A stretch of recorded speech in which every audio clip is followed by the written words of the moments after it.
Smart শয়ের পক্ষ থেকে momentum পডকাস্টে আপনাদের আরেকটা এপিসোডে সবাইকে স্বাগতম।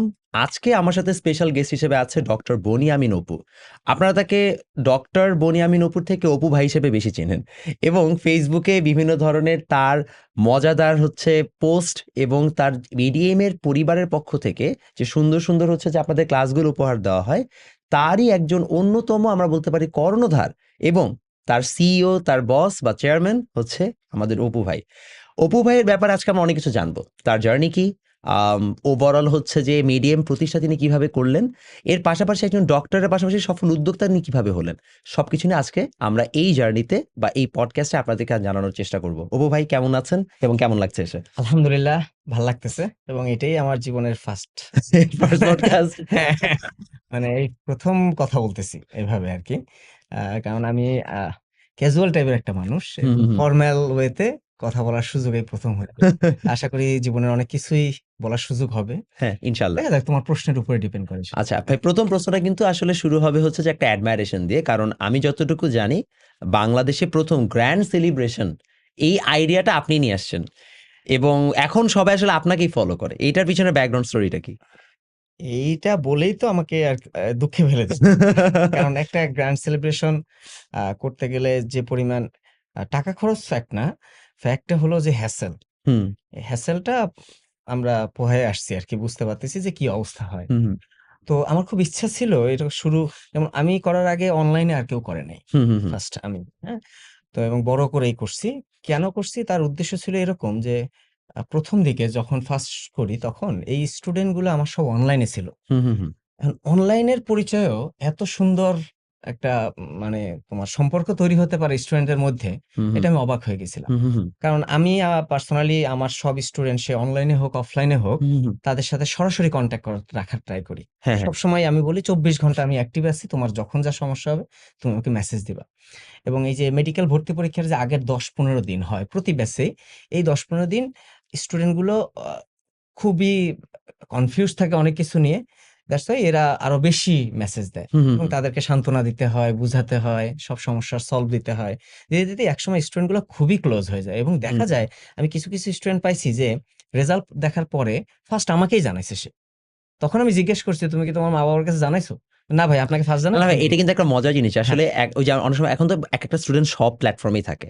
বাট ওই যে ১ম মেসেজটা যাকে দেয় না, ও আসলে মনের দিক থেকে ওর প্রতি সবচেয়ে বেশি ডেডিকেটেড থাকে। ও জানে যে ও কোন সময় সাপোর্টটা করবে। এক্সাক্টলি। তো আমার তখন ইচ্ছা হয়েছিল যে এই স্টুডেন্ট গুলোর সাথে কি একবার দেখা হবে না? হুম, হুম, হুম, কারণ পুরোটাই অনলাইনে পরিচয়। তো দেখা হওয়ার সুযোগটা কোথায়? সুযোগটা তৈরি করার জন্য তাদেরকে আমার একটা সেলিব্রেশন দিতে হবে। হুম, হুম, হুম। তো ওইটা থেকেই আসলে সেলিব্রেশন করা। ১ম সেলিব্রেশন করছিলাম আমি কেআইবিতে। হ্যাঁ, আমার এরপরে মনে তো আছে বিশাল অনুষ্ঠান। এরপরে তো ওটা বিশাল না। তারপরের বিশাল হলো এই যে চিনমৈত্রীতে হ্যাঁ, যেটা হ্যাঁ, করলাম। চিন্ময়। ওইটা আসলে ধরা খাইছি। এরকম না যে হঠাৎ করে আবেগে আমরা কিছু কথা বলি না যে হ্যাঁ। এইবার আমি সেলিব্রেশন এখানে করব। যেমন এবারও কিন্তু পুরস্কার আছে যে আমার এখান থেকে যদি ফার্স্ট হয় তাহলে আমি আমার খামারের গরু দিব। আচ্ছা, আচ্ছা। ওইটা আবেগে বলে ফেলছি। এখন যেহেতু বলে ফেলছি মুখ থেকে, হুম। তার মানে এটা দিতেই হবে। মানে আপনি কি আগে যে পুরস্কার ঘোষণা করেন তারপর প্ল্যান করেন? হ্যাঁ, এইরকম ব্যাপারটা পুরোটাই এরকম। মানে আমি তোমারে চিন্তা করি যে আমি এটা কি বললাম? পরে এটা আমাকে দিতেই হবে। আর মুখ থেকে বের হইলে মনে করো অনলাইনে এটার স্ক্রিনশট, রেকর্ড যা ভিডিও আছে যা আছে সব থাকবে। স্টুডেন্ট গুলা টেক বিশেষজ্ঞ তারা এগুলো রেখে দেয়। তো ওইবার আমি বলছিলাম যে এবার যদি সবাই চান্স পাও যাক, তাহলে মাশাআল্লাহ। আমি তোমাদের চিনমৈত্রীতে সেলিব্রেশন করব। নাইস। ফেঁসে গেছি এবং পরপর ২ বছর আমি চিনমৈত্রীতে করছি। তবে গত বছর কিন্তু আমি করি নাই।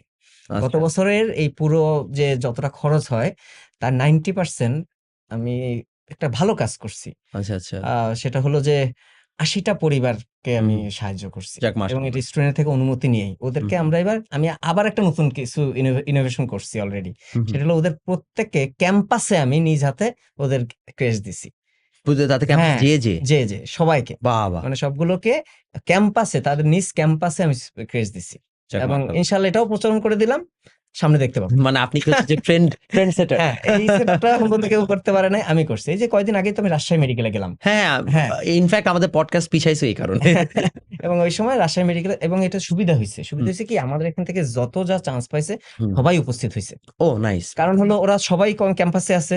ভাই এটা আসতেছে, আসলে খুবই ভালো সবাই একটা চলে আসে। স্ট্র্যাটেজি। কারণ জেনারেলি যখনই আমরা এরকম সেলিব্রেশন প্রোগ্রাম করি, দেখা যায় 50% স্টুডেন্ট আসতে 50% পারে না। স্টুডেন্ট আসতে পারে না। গার্ডিয়ান ছাড়া আসতে পারে হুম, না। হুম, কিন্তু হুম। এইবার হইছে কি যে আমি সব স্টুডেন্টকে পাইছি। আমার ক্রেস্ট বাঁচেই নাই। যাক সবগুলো মাশাআল্লাহ। গেছি। এবং মানে ওরাও যে আসলে আপনার সাথে একটা অফলাইন ইন্টারেকশন করলো, এটা আসলে একটা স্টুডেন্ট হিসেবে অনেক বড় পাওয়া। কারণ হ্যাঁ, একটা স্টুডেন্টের জন্য মানে তার অনলাইন টিচারকে সামনাসামনি দেখা, এটা আসলে তাদের প্রত্যেকের একটা ইচ্ছা থাকে। ইটস লাইক মানে মিটিং ইউর আইডল টাইপের একটা মোমেন্ট। এইটাই একদম এখন ঠিক। ভাই আপনি তো মনে করেন এই যে সেলিব্রেশনের মাধ্যমে একটা ট্রেন্ড সেট করেছেন, অ্যামেজিং। বাট অফ কোর্স মেডিয়েম তো তার আসলে ওভারঅল ২ টা জিনিসের জন্য অনেক বেশি প্রচলিত। এক হচ্ছে আপনি অনেক টাকা নেন। আপনি বাংলাদেশের অনলাইন হ্যাঁ, জগৎ এখন কমায় দিছি সবচেয়ে ফি। বেশি টাকা নেয়। এত টাকা অফলাইনও নেয় না। হ্যাঁ, কিন্তু এই ফি লোক অনলাইনে বেশি ছিল। ১৫,৩০০ টাকা ছিল, ১৬,৫০০ টাকা ছিল। এবার আমি সিস্টেমে কমায় দিছি। কমায় আবার ম্যাটেরিয়ালস আলাদা করে দিছি। দুটো যোগ করে একই। তখন আমি মেনে নিলাম এই তথ্যটা। তো এটা হচ্ছে এক যে মেডিয়েম হচ্ছে যে হাই পেইং, হাই সার্ভিস। এটা হচ্ছে এক মানে কোয়ালিটি প্রিমিয়াম কোয়ালিটি সার্ভিস দিবে। প্রিমিয়াম। সেকেন্ড জিনিসটা যেটা দরকার মানে আমি জিজ্ঞেস করতে যাচ্ছিলাম সেটা হচ্ছে এই যে মেডিয়েম পুরো মার্কেটে তাদের নিজস্ব একটা আলাদা অবস্থান তৈরি করেছে এবং মেডিকেল মার্কেটটা অনেক কম্পিটিটিভ। মানে আপনার অফলাইনে রেটিনা আছে, উন্মেষ আছে, এদিকে হচ্ছে অনলাইনেও আপনার অনেকগুলো প্ল্যাটফর্ম আছে। সেখানে মেডিয়েমও নিজের একটা ইউনিক পজিশন দাঁড় করিয়েছে এবং প্রবাবলি মেডিয়েমের পজিশনটা এই জায়গায় যে এখান থেকে টপ স্টুডেন্টগুলা বের হয়। এক্সাক্টলি। এই যে আপনি একটা ইউনিক পজিশনে এনেছেন এবং মানে এটার পিছনে ফিলসফিটা কি এবং মিডিয়াম আসলে সামনে কিভাবে কি আগাতে চায়? আহ একটা থিম ছিল আমার যে স্টুডেন্টরা সব জায়গাতে গতানুগতিক এক্সাম দেয়। হুম, হুম, হুম। তো আমি যখন ফিটা সেট করছিলাম এবং এখনো ওই ফি লেভেলটাই আছে, স্ট্যান্ডার্ড মেইনটেইন হুম, লেভেল হুম, হুম। যেটাকে আমি বলে থাকি আরকি। তো এই ফিটা স্টুডেন্টরা আমি চুজ করছি যে আমি স্টুডেন্টের মেন্টালিটিটা এভাবে জাজ করব যে সে যখন খুব সিরিয়াসলি অনেকগুলো টাকা দিয়ে ভর্তি হবে, তার এটার প্রতি সিরিয়াস থাকবে। ট্রু, সে ক্লাস করবে ট্রু, রেগুলার এবং আমি যদি তাকে ক্লাস না করাতে পারি, এক্সাম না দেওয়াতে পারি, তাহলে আমি স্টুডেন্টটাকে সার্ভিস দিতে পারব না। ট্রু। সে ক্লাস করার পরেই বুঝবে যে আসলে কোনটা বেস্ট। হুম, হুম, হুম, হুম। এখন আমাদের অনলাইনে অনলাইনের এই প্রাচুর্যতার যুগে অভাব নাই, অভাব নাই। অভাব নাই। এখন তোমরা স্টুডেন্ট গুলো কি করে? জাজ করে উপর থেকে। কখনো ভিতরে ঢুকতে চায় না। না, তুমি একটা জিনিসকে বেস্ট বলার আগে তাকে কিন্তু জাজ করতে হবে। ট্রু। আগে তার ক্লাসটা করতে হবে। হুম, হুম। না করেই যদি বলো যে এটা খারাপ, এটা ভালো, এটা খুব খারাপ জিনিস। এটা মুখে, মুখে হাইপ বলি আমি যেটা। যে এই জিনিসটা থেকে স্টুডেন্টরা যাতে বের হয়। আমার স্টুডেন্ট যাতে যেটা ভর্তি হইছে ও যাতে ক্লাস করে। ও ক্লাস করলেই ও আরেকজনকে বলতে পারবে যে এটা বেস্ট না ছিল। আপনার আইডিয়াটা হচ্ছে যে, যে আমার কাছে এত টাকা দিয়ে ভর্তি হইছে, ও নিজের টাকার মায়াতে হলেও পড়াশোনা টাকার করবে। মায়াতে হলেও পড়াশোনা করবে। আর ও যদি পড়াশোনা করে রেগুলার থাকে আমার কোর্সে অন্তত আমি এটা গ্যারান্টি দেই তুমি চান্স পাবা। তুমি খালি হাতে ফিরবা না ইনশাআল্লাহ। ট্রু। শুধুমাত্র যদি আল্লাহ তো সহায়তা লাগবে হুম, এরকম। হুম, হুম, হুম, হুম। এই একটা মাইন্ডসেটে যে তুমি যেটা বলছো যে টপার চুজ করা এবং আমি টপার বের করতে পারি। হুম, হুম, হুম। একটা স্টুডেন্ট যখন ইন্টার ফার্স্ট ইয়ার থেকে আমার কাছে থাকে, এই স্টুডেন্ট খালি হাতে বের হয় নাই এখন অব্দি। যাক মাশাআল্লাহ। এটা আমার কাছেও ভালো লাগা। না এটা তো আপনারও মানে এটা ইভেন আমি যে জিনিসটা সবচেয়ে আপনার ভালো লাগছে সেটা হচ্ছে যে আপনাদের একটা খুব পার্সোনালাইজড হচ্ছে যে সার্ভিস আছে। মানে মনে করেন যে টেলিগ্রাম গ্রুপের মাধ্যমে আপনারা যেরকম পার্সোনালি প্রত্যেকটা স্টুডেন্টের সাথে কানেক্টেড, তাকে মেসেজ দিচ্ছেন, কথা বলছেন এবং আপনি নিজে কথা বলছেন in a lot of cases. এইটা আই গেস হচ্ছে যে অন্য কোনো মানে সার্ভিস মানে প্ল্যাটফর্ম দিতে পারে না। এক তো হচ্ছে যে ভলিউমের কারণে দিতে পারে না। সেকেন্ডলি হচ্ছে যে আসলে তারা ওই পার্সোনাল লেভেলে সার্ভিস দেওয়া যায়। এটা তারা অ্যাজিউমও করে না। সো এই জায়গাটা আপনার একটা মানে ইউনিকনেস আছে, মানে ইউএসপি আছে, নো ডাউট হ্যাঁ, অ্যাবাউট দ্যাট। আমি এই যে টানা ৬ বছর ধরে স্টুডেন্ট তো মেসেজ দেয়, হুম, তুমিও জানো হুম, হুম। যে এটা স্বাভাবিক মেসেজ দিবেই। তো আমি সবগুলো মেসেজই চেক করি। সে যদি আমাকে গালি দিয়েও মেসেজ দেয় আমি দেখি। এটা মজার ব্যাপার। দেখি কিন্তু ওটা রিপ্লাই নাই, রিপ্লাই দেই না। কিন্তু তার জানতে হবে, এটা তার আমার থেকেই জানতে হবে বা কোনো পড়াশোনা ঘটিত আমি অবশ্যই তাকে রিপ্লাই দেই। এটা আমার একটাই। সে যখনই পাই আমি মেসেজটা দেখলে আমি উপর থেকে দেখি যে এটা রিপ্লাই যোগ্য কিনা। হ্যাঁ, স্টুডেন্ট বিভিন্ন টাইপের মেসেজ দেয়। অনেক টাইপের মেসেজ হ্যাঁ, দেয়। এখন একটা স্টুডেন্ট বলবে যে, "ভাইয়া আমি আ মাত্র ২ ঘন্টা ঘুমাবো।" আমি ওই মেসেজে রিপ্লাই দিব না। কারণ ২ ঘন্টা ঘুমানো এটা তো স্বাভাবিক মানুষের কাজ না। না, তোমার অস্বাভাবিক। ঘুমাইতে হবে ৭-৮ ঘন্টা। হুম, হুম, হুম। এটাই স্বাভাবিক। সে যদি বলে যে, "ভাই আমি ৭-৮ ঘন্টা ঘুমাচ্ছি এবং এরপরেও আমি বুঝতে পারতেছি না," তখন তুমি আমার হেল্প পাবা। হ্যাঁ, মানে এই এইটা আমি আমি বুঝতে বাছাই পারছি করি। আপনার পয়েন্টটা। এটা আমি বাছাই করি যে তার প্রশ্নটার লেভেলটা কেমন লেভেলটা কেমন? এবং সে উত্তর পাওয়ার যোগ্য কিনা। তারপর আমি তাকে রিপ্লাই দেব। হুম, হুম। এটা হলো দ্যাটস আমি নাইস। মনে করি যে একটা স্টুডেন্ট আমার কাছে ভর্তি, অবশ্যই আমি তার কাছে দায়বদ্ধ হ্যাঁ, হ্যাঁ, উত্তর অবশ্যই। দেওয়ার জন্য। এবং এটা আমি অনেক স্টুডেন্টকে ঝাড়িয়েও দেই। কিরকম? যে সে একটা প্ল্যাটফর্মে ভর্তি, তারপরেও আমাকে মেসেজ দেয়। আ স্বাভাবিকভাবে আমি রিপ্লাই করি মেক্সিমামই। হুম, যখন সবসময় তো মাথা ঠিক থাকে না। তখন বলি যে, "তুমি যেখানে ভর্তি আছো তার অন্তত দায়িত্ব। এটা সে শিখুক। হুম, হুম, হুম, যে তার অন্তত দায়িত্ব তোমাকে প্রপার গাইড দেওয়া।" হুম, হুম। এটুকু তাকে বলে দেই যে, "তাকে জ্বালাও।" তাহলে আমার স্টুডেন্ট আমাকে জ্বালাবে।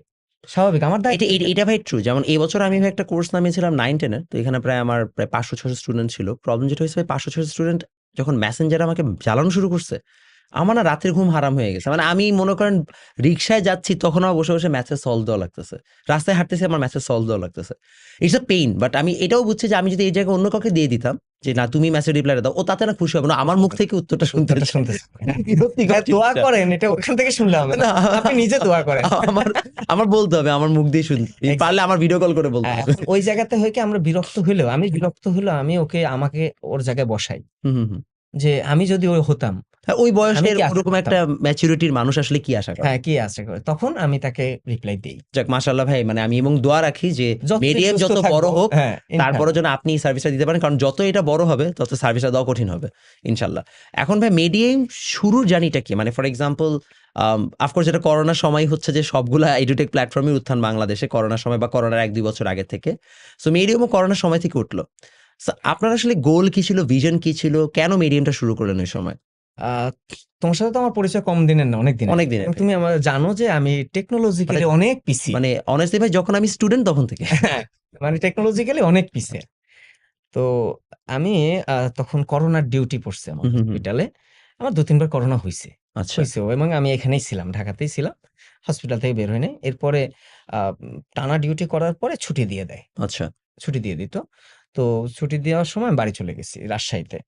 তো কিছু স্টুডেন্ট, ২ টা স্টুডেন্ট আমার এই মিরপুর ১৪ হুম, হুম। অ্যাডমিশনের ব প্রচুর নক দিত। যে, আচ্ছা। "ভাইয়া আপনি যেভাবেই হোক আমাদের একটু পড়ান।" হুম, হুম, হুম। আমি তো এখানে ডিউটি করে ট্রেনিং করি, তখন ডিউটি করে বাড়ি চলে গেছি। রাজশাহীতে আচ্ছা। চলে গেছি, ওখানে যে কোয়ারেন্টাইন এ আছি। হুম, হুম, হুম। মানে বের হচ্ছি না বুঝতে পারছি। বাসা থেকে। তো বলতেছে, "ভাইয়া আমাকে পড়ান, আমাদেরকে পড়ান। আমরা ৩ জন আছি, আমাদেরকে একটু যেভাবে হোক পড়ান।" আমি সোজা উত্তর আমার সচরাচর, "আমি কিছু বুঝি না রে অনলাইন।" হুম, সোজা হুম। উত্তর, "আমি কিছু বুঝি না।" বলছে, "ভাই আপনার বুঝতে হবে না, আমরা বুঝায় দিব সব।" আমি বললাম, "আচ্ছা ঠিক আছে, বুঝাই দিস।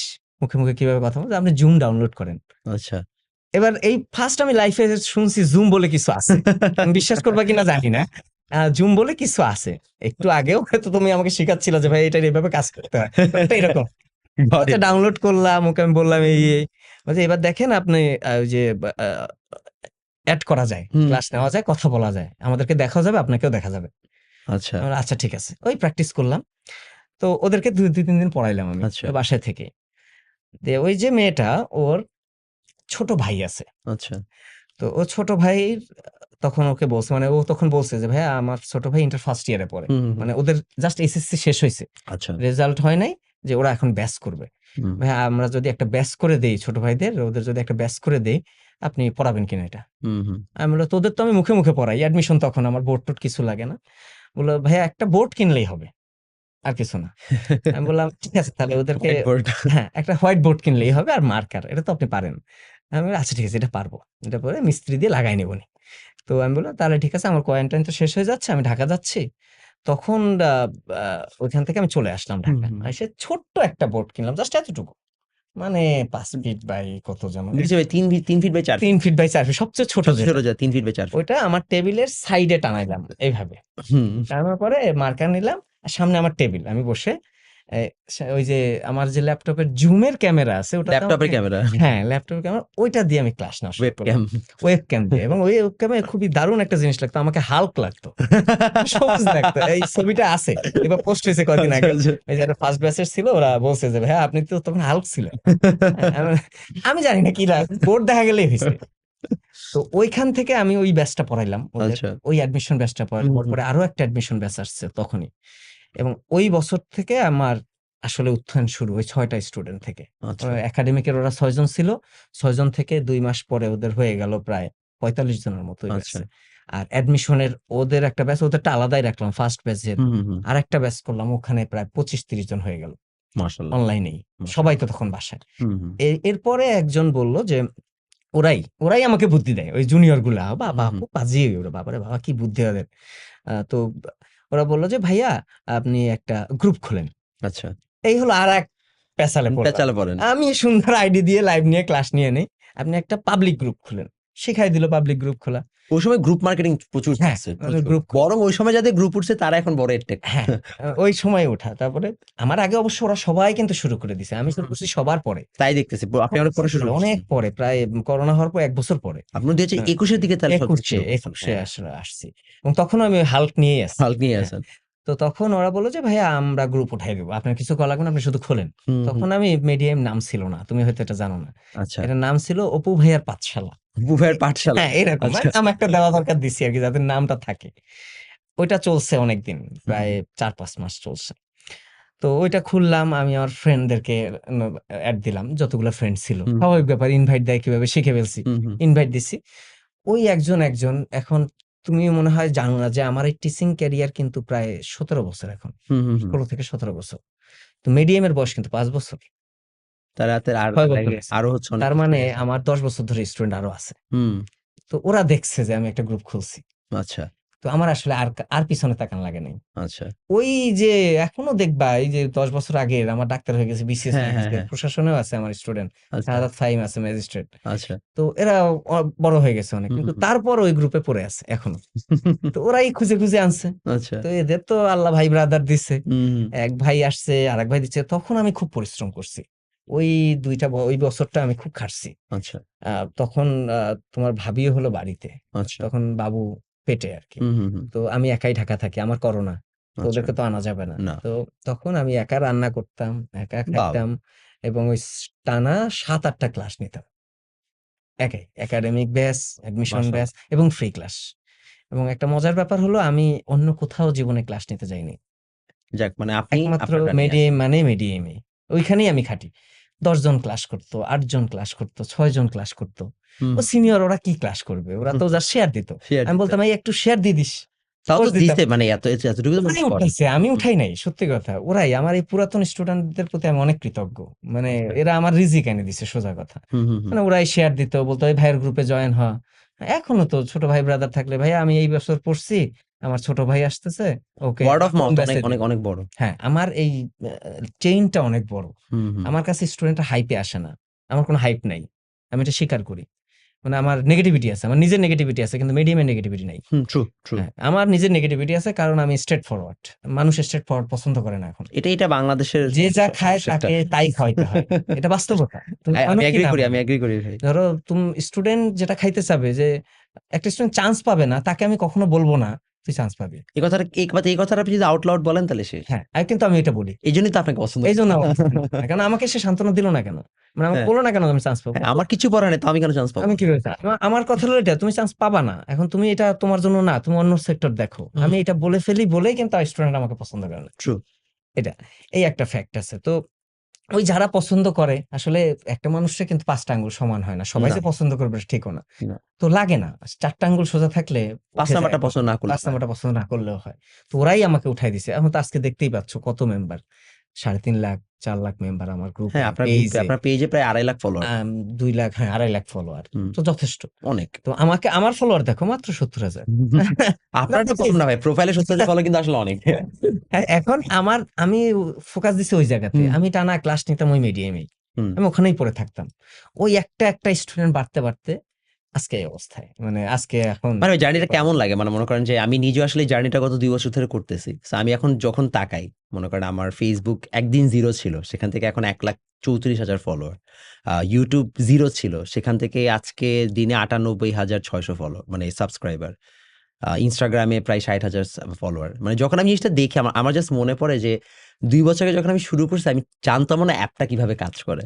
অ্যান্ড সেখান থেকে আজকে এই জায়গা পর্যন্ত আসার পিছনে অনেক পরিশ্রম। সো অফকোর্স মানে আমি যখনই ভাবি আমার চোখে ভাসে এবং আমি জানি যে এভরি ক্রিয়েটর বা যেকোনো মানুষ যারা সোশ্যাল মিডিয়াতে একটু রিলেভেন্ট এবং যারা ভ্যালু ড্রিভেন কনটেন্ট দিয়ে উপরে উঠছে।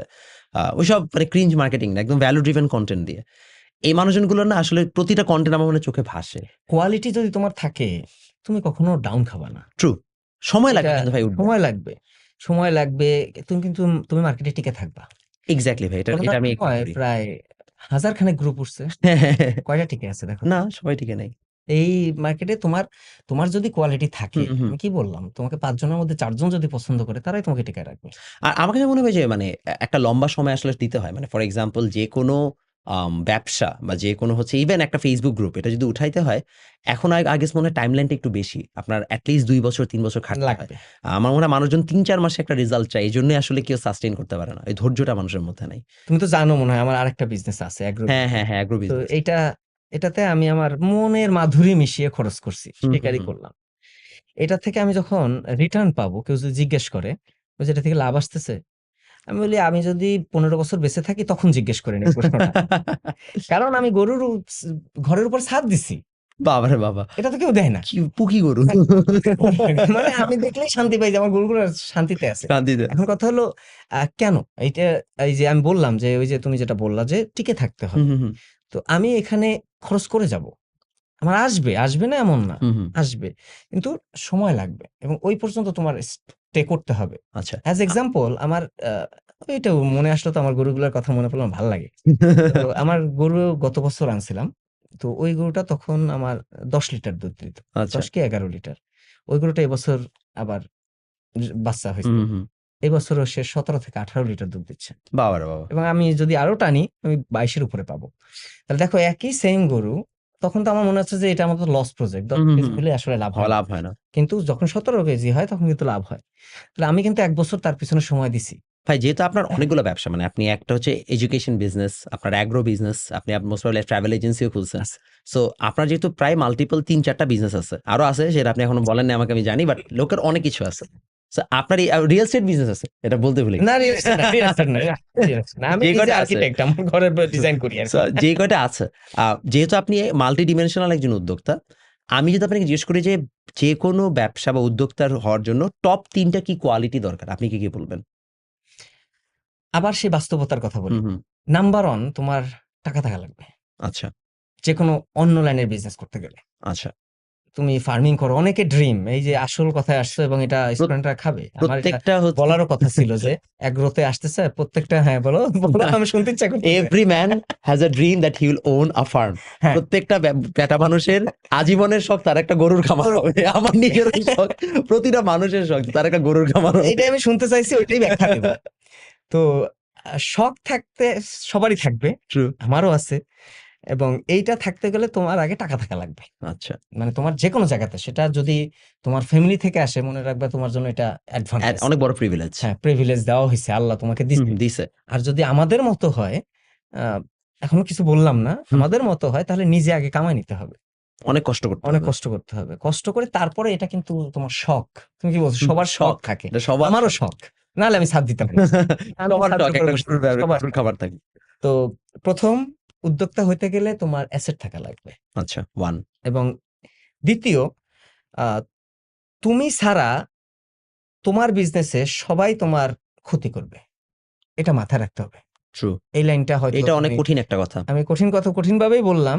কিন্তু কথাটার মিনিং বুঝতে পারছো? কথাটা সত্য একবারে। হ্যাঁ, তুমি ছাড়া, নিজে ছাড়া তোমার যে আমি কেউ, ওকে এক্সপ্লেইন করে দেই। হ্যাঁ, ক্ষতি করবে মানে এমন না যে আপনাকে ইচ্ছা করে এটাকে ডাউন প্লে করবে। ইটস জাস্ট আপনি থাকলে যেই পরিমাণে এটা উঠবে, অন্য কাউকে সেই দায়িত্ব দিলে কোনদিন আপনি সেম রেজাল্ট পাবেন না। পাবেন না। হ্যাঁ, এইটাই হলো কথা। এটাই হলো কথা। নিজে খাটতে যদি পারো তাহলে আরকি এট লিস্ট ইনিশিয়াল ৪-৫ হ্যাঁ, বছর। তুমি কয়টা পয়েন্ট বলতে বলছো? ২ টা? ৩ টা ভাই। ৩ টা? আচ্ছা, ২ টা তো বলছি। হ্যাঁ, হ্যাঁ।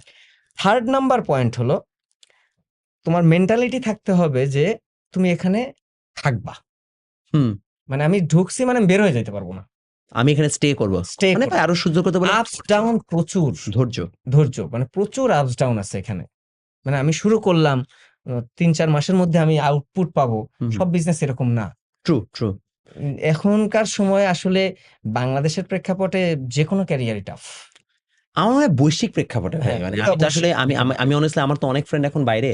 এই কথাটা আমি আসলে আমিও কখনোই শুনছি আউট লাউড আমেরিকার। পডকাস্টে বলতে চাই না। কারণ কি আসলে বাংলাদেশের মানুষ এগুলো নিতে পারে না। না, ও মানে না। বাইরের অবস্থাও আসলে খুব ভালো জঘন্য না। অবস্থা। মানে কঠিন এবং মানে আগে একটা পিএইচডি পাওয়াটা মানে পিএইচডি হচ্ছে যে সুযোগ পাওয়াটা যত সোজা ছিল, প্রচুর কঠিন হয়ে গেছে, কম্পিটিটিভ হয়ে গেছে। অনেকে পাচ্ছে না।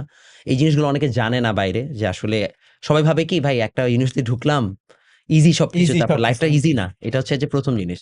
বাইরেও যারা যায় তাদেরও নিজের লাইফ গুছাইতে অনেক কষ্ট হয়। অনেক কষ্ট। মানে ইনফ্যাক্ট বাংলাদেশে তুমি যদি একটা উদ্যোক্তা হও, তোমার ৫ বছরের মধ্যে তুমি কিছু একটা করবা। বাইরে তোমার এট লিস্ট ওই জিনিসটা করতে আরো বেশি সময় লাগবে। হুম। হ্যাঁ, এটা কারণ ট্রু যে বাইরে ভাই lifestyle better. No lifestyle doubt about that. But খাটতে তোমাকে সব জায়গায় হবে। মানে তুমি যদি এটা কেউ যদি ভাবে যে না দেশে খাটলে লাভ নাই, বাইরে খাটলে লাভ আছে, দ্যাট তবে আরেকটা পারসন ইজ জিনিস আমি রং। তোমাকে বলি।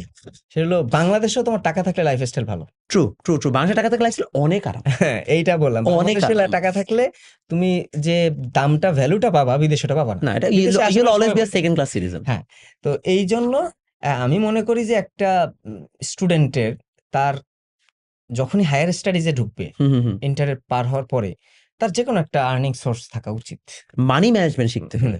মানি ম্যানেজমেন্ট প্লাস সে যা পায়, হুম, হুম, যেটা হুম। তার জন্য দরকার। যেমন একটা টিউশনি পাইলো হুম, হুম। আম একটু দূরে, হুম, হুম, হুম। কিন্তু টাকা কম দিবে বলে সে পড়ালো না। হুম, হুম। সে আরো বেশি খুঁজতেছে যে আমার এটা মনে হয় ১০,০০০ হলে ভালো হয়। হ্যাঁ, কিন্তু সে ৳৬,০০০ টিউশনি পাইছে। পেয়েছে।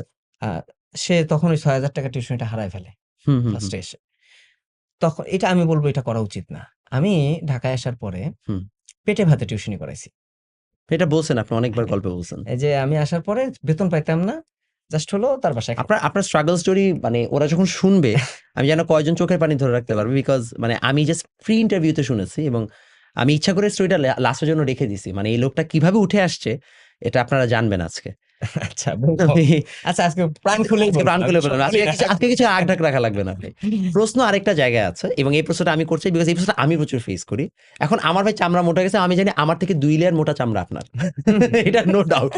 সেটা হচ্ছে ভাই আমি ইঞ্জিনিয়ার, আমি পড়াশোনা মানে বুয়েট থেকে পাস করে ইঞ্জিনিয়ারিং করে কেন এখন আমি টিচিং প্রফেশনে আছি। যদিও এটা অনেকে জানে না যে আসলে আমার আরো কিছু কাজ আছে। ওটা আমি কাউকে জানাইও না যে দ্যাটস নট ইম্পোর্টেন্ট বিকজ আমার সোশ্যাল মিডিয়াতে টিচিং প্রফেশন থেকে টাকা আসে দেখে আমি ওইটাই সোশ্যাল মিডিয়াতে বারবার দেখাই। সো বাট স্টিল মানে আমি ইঞ্জিনিয়ার হয়ে কেন টিচার এবং আপনি একজন ডক্টর হয়ে কেন হচ্ছে যে টিচার? কেন রিজনটা কি? এই প্রশ্নটা আগে আমার খুব ক্লোজ মানুষদের থেকে শুনতাম। এখন হুম। মাঝে মধ্যে স্টুডেন্টরা করে হ্যাঁ, হ্যাঁ। কমেন্টে। আর এখন কেউ করে না। না।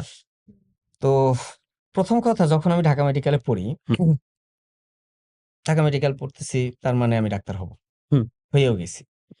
ডাক্তার হয়ে বের হইছি এবং আমার সার্জারি খুব প্যাশন ছিল। আচ্ছা, মানে সার্জারি উম ভাল লাগতো। আচ্ছা, আচ্ছা। যেকোনো ইসেরই দেখবা ইন্টার্ন টাইমে বা 5th ইয়ারে একটা ক্যারিয়ার সেটআপ থাকে হুম, যে আমি হুম। এইটা হব। তো সার্জারি প্যাশন ছিল যে পড়াশোনা বেশি করা লাগে না সার্জারিতে, হ্যাঁ? মেডিসিনে প্রচুর পড়াশোনা করতে হয়। ট্রু। আমি এত পড়াশোনা ভাল লাগে না। এখন তো যখন ইন্টার্ন করি, ইন্টার্ন করার সময় অ্যাডমিশন হয় প্রতি সপ্তাহে। আচ্ছা, তো অ্যাডমিশনে তোমার ২৪ ঘন্টায় ডিউটি থাকে। আচ্ছা, আচ্ছা। যেটা যেকোনো ডাক্তার যে যারা দেখবা হুম, হুম। সবারই থাকে। হ্যাঁ? ২৪ ঘন্টা ডিউটিতে ঢাকা মেডিকেল তুমি মনে হয় জানো যে দেশের সব পেশেন্ট সব লাস্ট পেশেন্ট এবং সব টাইপের পেশেন্ট। টাইপের পেশেন্ট লাস্ট মুহূর্তে এখানে আসবে। তুমি নিঃশ্বাস নেওয়ার টাইম পাবা না। এটা বাইরে বুঝে না কিন্তু আমরা যারা ভিতরে আছি জানি। হুম, হুম, হুম। একটা সার্জারির পেশেন্ট আসলেও কিন্তু ২ সপ্তাহ ওয়েট করতে হয়। কিন্তু এমার্জেন্সি সার্জারি গুলা সাথে, সাথে হয়ে যায়। এটা আমি জানাই রাখলাম তোমার মাধ্যমে অন্তত জানাই যে যেকোনো অসুস্থতা হলে সে যাতে আসে ঢাকা মেডিকেলে। তার ট্রিটমেন্ট সে পাবে। একটু হ্যাসেল হবে কিন্তু ট্রিটমেন্ট পাবে। এমার্জেন্সি অপারেশন হলে ২৪ ঘন্টা আমি কি বললাম? প্রত্যেকটা ইউনিটের ২৪ ঘন্টা করে ডিউটি থাকে হুম, হুম, প্রতিদিন। হুম। মানে সবসময়ই চালু। এখন ওই ডিউটির সময় আমার ঐদিন আ আমি পুরো ওটিতে দাঁড়াইছিলাম ২৪ ঘন্টা হুম, এবং হুম, হুম। ২২ ঘন্টার মতো ওটিতে আমি দাঁড়াইছিলাম। আচ্ছা, ওইদিন খুব প্রেশার ছিল। আচ্ছা। রোগী প্রায় মারা যায়। তো সিএ ভাইয়া থাকে আমাদের। হুম, হুম, হুম। বলছে, "আজকে কারো রেস্ট নাই।" তিনি দেখেই বুঝছে আজকে এই অবস্থা একদিনে। তো ওই ২২ ঘন্টার পরে আমার এমন কোমর ব্যথা শুরু হলো, আমার একটা আচ্ছা। সমস্যা ছিল আরকি, আমার গ্যাস্ট্রিক এর প্রবলেম ছিল। হুম, হুম। এমন কোমর ব্যথা শুরু হলো আমি দাঁড়ায় থাকতে পারতেছিলাম না। আচ্ছা। নিঃশ্বাস নিতে পারতেছিলাম না। এটা লাস্টের দিকে আরকি। হুম, হুম। তো তখন আমি চিন্তা করলাম যে আমার যে প্যাশন আমার তো সারা জীবনে অপারেশনই করতে হবে তাইলে। হুম, হুম। তা আমি আর কি ভালো পারি? আচ্ছা। আর কি ভালো পারি? আমি পড়াতে পারি। হুম। কারণ তার আগে থেকে আমি ফার্স্ট ইয়ার থেকেই পড়াই। পড়াইতেন। বিভিন্ন কোচিং এ পড়াই। আমি পড়াইতে পারি। আমার স্টুডেন্ট হয়। ওই যে একটা টিউশনি ছিল আমার পুরান ঢাকায়। ওই সার্কেলে আমি ওইখানে পুরান ঢাকায় আমি মনে হয় ৩৫ টা টিউশনি করাইছি। ওই এক বাসা থেকে। একটা থেকেই। হ্যাঁ, ওই ৫ বছরে আমি ৩৫ টা টিউশনি করাইছি। এক হুম। বাসা থেকে, এক বাসা, এক বাসা থেকে পাশাপাশি। সব আত্মীয়স্বজন তো ক্লোজ। তো আমি পড়াতে পারি এটা। আমি ভালো পারি এটা। তো আমি বললাম তাহলে আমি এই লাইনে একটু ট্রাই করি। ভাই আমি একটু ইন্টারাপ্ট করি। হুম, আপনি শুধু পড়াইতে পারেন না। এখানে আমি যেটা বলব যে আপনার সোশ্যাল স্কিল অনেক ভালো। বিকজ আপনি মানুষের সাথে মিশতে পারেন। দেখেন পড়ায় অনেকে এটা কিন্তু সত্য কথা। কিন্তু ওই যে বললাম আপনার সাথে আপনার স্টুডেন্টের যে বন্ডিং এটা কিন্তু সবার হয় না। আমার ভাই এই বছর আপনি বিশ্বাস করবেন কিনা ভাই আমার বয়স এখন ২৭ হইছে। বুড়া লাগে এখন আমার নিজেকে যে এই বয়সে এসে আমার বার্থডেতে আমি ৭ টা কেক কাটছি। প্রতিটা আমার স্টুডেন্ট হিসেবে আপনারা যারা আমার ফেসবুকে এড আছেন সারাক্ষণ দেখবেন ভিডিও গেছে। স্টুডেন্টের সাথে বন্ডিং এইটা আসলে না ভালো লাগে। বন্ডিং সবাই তৈরি করতে পারে। পড়াইতে সবাই পারে। বাট বন্ডিং তৈরি করে এই যে আপনি ১ টা থেকে ৩৫ টা টিউশন বানাইছেন। মানে এটা কিন্তু একটা এবং সোর্স। হইছে ফার্স্ট যে স্টুডেন্টটাকে পড়াইতে হ্যাঁ, হ্যাঁ। ও সেদিন প্রায় ৭-৮ দিন ১৭ দিন আগে ও কমেন্ট করছে। আচ্ছা, আচ্ছা। যে আমাকে যদি এভাবে পড়াইতেন আমি আজকে মেডিকেলে থাকতাম। ওর আসলে জিপিএ ছিল মজা করে তার আরকি। দোষ না, মজা করে। আমি বললাম, "তুই কোত্থেকে আসলি?" আমার ফার্স্ট স্টুডেন্ট ছিল। ওই যে বাসাটার কথা হিসেবে বললাম। বললাম ভাই। কন্টিনিউ করেন ভাই সোশ্যাল স্কিল গুলো। সবসময় থাকে। হ্যাঁ। তো যেটা বলতেছিলাম যে তখন আমার মনে হলো আমি কোনটা ভালো পারি। হুম। আমি পড়াতে পারি। আমি বললাম, "তাহলে আমি এই লাইনে একটু ট্রাই করি। সাথে আচ্ছা। থাকুক। এটা ক্যারিয়ার থাকুক। আমার তো ঢুকছি যেহেতু আমার তো ডিগ্রি করাই লাগবে।" হুম, হুম, হুম। এরপরে আমি ট্রেনিং এও ঢুকছি। এফসিপিএস এর ট্রেনিং এও ঢুকছি। সাথে আমি এই পড়ানো শুরু করলাম। ব্যাচ পড়াইতাম, ব্যাচ করে পড়াইতাম। তো তুমি মোটামুটি জানো যে আমি তো টাকা একটু বেশি নেই। আমি ভালোই কামাই হতো আরকি। তো ছ এ এইভাবেই আসলে উঠে আসা। এবং এই লাইনে এই যে তুমি যেটা বললা যে আমি প্রচুর প্রশ্ন ফেস করছি। হ্যাঁ? ডাক্তার আমার ফ্রেন্ডরাই বলতো, "কবে কি করবি? মানে কোন দিকে যাবি ডাক্তারি?" আমি নিজেও জানি না কি কোন দিকে হুম, যাবো। হুম, হুম। আল্লাহ আমার কপালে যা রাখছে তাই। তাই। তবে সাপোর্ট দিছে, আব্বা সাপোর্ট দিত। মানে আব্বা সাপোর্ট দিত। "যেটাই করিস ভালো হবে ইনশাআল্লাহ।" ইনশাআল্লাহ। উনি সবসময় এটা বলত। যেমন আমি যখন মেডিকেল ভর্তি পরীক্ষা দিয়ে বের হই তখন আ আমি বুঝতে পারিনি যে আমি চান্স পাবো। আচ্ছা। তো বের হওয়ার পর আব্বা বলছে, "কিরে পরীক্ষা কেমন হইছে?" আমি বলছি, চান্স পাবো না মনে হয়।" বলছে, "চল ভাত খাই। সকাল থেকে কিছু খাই নাই আমি।" এই শেষ। ওদের কনভারসেশন এখানে শেষ। এতটুকুই শেষ। এতটুকুই শেষ। তত প্যারা দেয় নাই। তো তারপরে কি হলো আমি এই লাইনে চলে আসলাম। আচ্ছা। তো চলে আসার পর আলহামদুলিল্লাহ এখন তো অবস্থা জানোই হুম, মোটামুটি মাশাআল্লাহ। ভালোই আছি। ভালোই আমার আন্ডারে আলহামদুলিল্লাহ। অনেক কর্মকর্তা-কর্মচারী আছে, হুম, তারাও হুম। ভালো আছে। সবচেয়ে বড় যে ব্যাপারটা আম গর্ব করারই বিষয়। আমি সোজা কথা বললে আমি গর্বই করতেছি। যে আমি যদি এখন বাংলাদেশের কোনো একটা হসপিটালে পেশেন্ট পাঠাই, আমার টেনশন করতে হয় না। কারণ আপনার নিজের স্টুডেন্টই আমার ডক্টর। নিজের স্টুডেন্টই আছে ওখানে। প্রত্যেকটা হসপিটালে, ইচ অ্যান্ড মাশাআল্লাহ। Every hospital. এখানে আমার স্টুডেন্ট আছে। প্রতি বছর আমার হাত থেকে ২,০০০, ২,৫০০ ডাক্তার বের হয়। প্রতি বছর। যেগুলো আমার মানে মেক্সিমাম ক্লোজ স্টুডেন্ট থাকে। তো একটা জাস্ট পোস্ট দিলে আমি অসুস্থ হয়েছিলাম কিছুদিন আগে হ্যাঁ, ডেঙ্গু হ্যাঁ, জ্বরে। হ্যাঁ, হ্যাঁ। আমি জাস্ট পোস্ট দিছিলাম যে আমার ব্লাড লাগবে। ০.৫ ঘন্টার মধ্যে ৫২ জন কমেন্ট করছে যে আমি ব্লাড দিব। বাহ! রেডি। মাশাআল্লাহ। মানে এটা তো এটাই তো আমার জীবনের জীবনের পাওয়া। বড় পাওয়া। এটাই জীবনের পাওয়া। এই যে আমার কমিউনিটিটা এখন বিশাল। ডক্টর কমিউনিটি হিউজ আমার। Huge community. হ্যাঁ, এটা আমার এক ফ্রেন্ডের এত না। একটা ডাক্তার ফ্রেন্ডেরও ডাক্তার এত না। ফ্রেন্ডেরও এত না। ট্রু। তার চিনে শুধু তার ব্যাচই। কিন্তু আমাকে ছোট বড় সবাই চেনে। আমার সিনিয়ররা আছে, জুনিয়রও আছে। জুনিয়ররাও আছে। এখন যে ইন্টার্ন করতেছে প্রত্যেকটা হসপিটালে ইন্টার্ন আমার স্টুডেন্ট। স্টুডেন্ট। প্রত্যেকটা হসপিটালে 3rd ইয়ার আমার first year, student. Second year, third year, fourth year, fifth year হ্যাঁ, সবার মধ্যে কি কমন? সব অপু ভাইয়ের স্টুডেন্ট। আছে, আছে স্টুডেন্ট আছে আছে। তো ইনশাআল্লাহ। আমার পেশেন্টকে ওরা ওভাবেই ট্রিট করে। তো এটা আসলে বড় একটা পাওয়া। মানে এখানে আমার যে কাউকে আমি আমার ভাই অসুস্থ ছিল পিজি হাসপাতালে আমি পাঠাই দিছি। তাহলে ভাই মানে honestly মানে এটা এমন না যে খুব একটা ওয়েল থট আউট প্রসেস। এটা হচ্ছে জাস্ট প্রয়োজনের তাগিদে এবং অটোমেটিক্যালি ওই সময় এটা ক্লিক করেছে বলে আপনি আস্তে, আস্তে শিফট করেছেন। এক্সাক্টলি। আরেকটা জিনিস সেটা হলো যে আমরা আসলে যাই করি না কেন বাস্তব কথা যে আমরা আসলে টাকার জন্যই করি। ট্রু, বাস্তব কথা। এই তুমি স্বীকার করো আর না অস করো। অ অ এখন এটাই সবচেয়ে বড় সত্য। হ্যাঁ, কি টাকাটা কিভাবে আসবে এটা একটা ফ্যাক্ট। হুম। আমি তো হারাম খাচ্ছি না। আমার ভাই একদম এটাই কথা যে হ্যাঁ, হালাল ভাবে যাই ইনকাম যা করব ইনকাম করবা সেটাই দেশের অর্থনীতির জন্য, পরিবারের জন্য, মানব কল্যাণের জন্য ভালো। তো আমি তো ডাক্তার বানাচ্ছি। সমস্যা কি হচ্ছে? আমার তো ভালোই লাগতেছে। আমার আন্ডারেই ডাক্তার থাকবে। হ্যাঁ। আমি বসে থাকবো, তুই দেখবি আমার পেশেন্ট। কিন্তু ভাই এই জায়গায় আমার একটা প্রশ্ন যেহেতু আমার নিজের ছোট বোন মেডিকেলে এবং আমার ছোট বোনও ভাইয়ার স্টুডেন্ট। হ্যাঁ, সো টাকা পাইছি এখানে। হ্যাঁ, আমি টাকা দিয়ে পড়াইছি। আমি ফ্রি নেই নাই। কোনো ডিসকাউন্ট না। সো আমার ছোট বোন যেহেতু মেডিকেল এবং আমি এটা প্রায় ওকে বলি যে তুই লেখাপড়া যে করতেছিস তারপরে তুই কবে ইনকাম করা শুরু করবি? এটা মজা করে বলল, বাংলাদেশের তো মেডিকেল সেক্টরের গল্পটা আসলে খুব করুণ। যে একজন ডক্টর হয়, অনেক কষ্ট করে ডক্টর হয়। তারপরে ইন্টার্নশিপের গল্প, অনেক কষ্ট।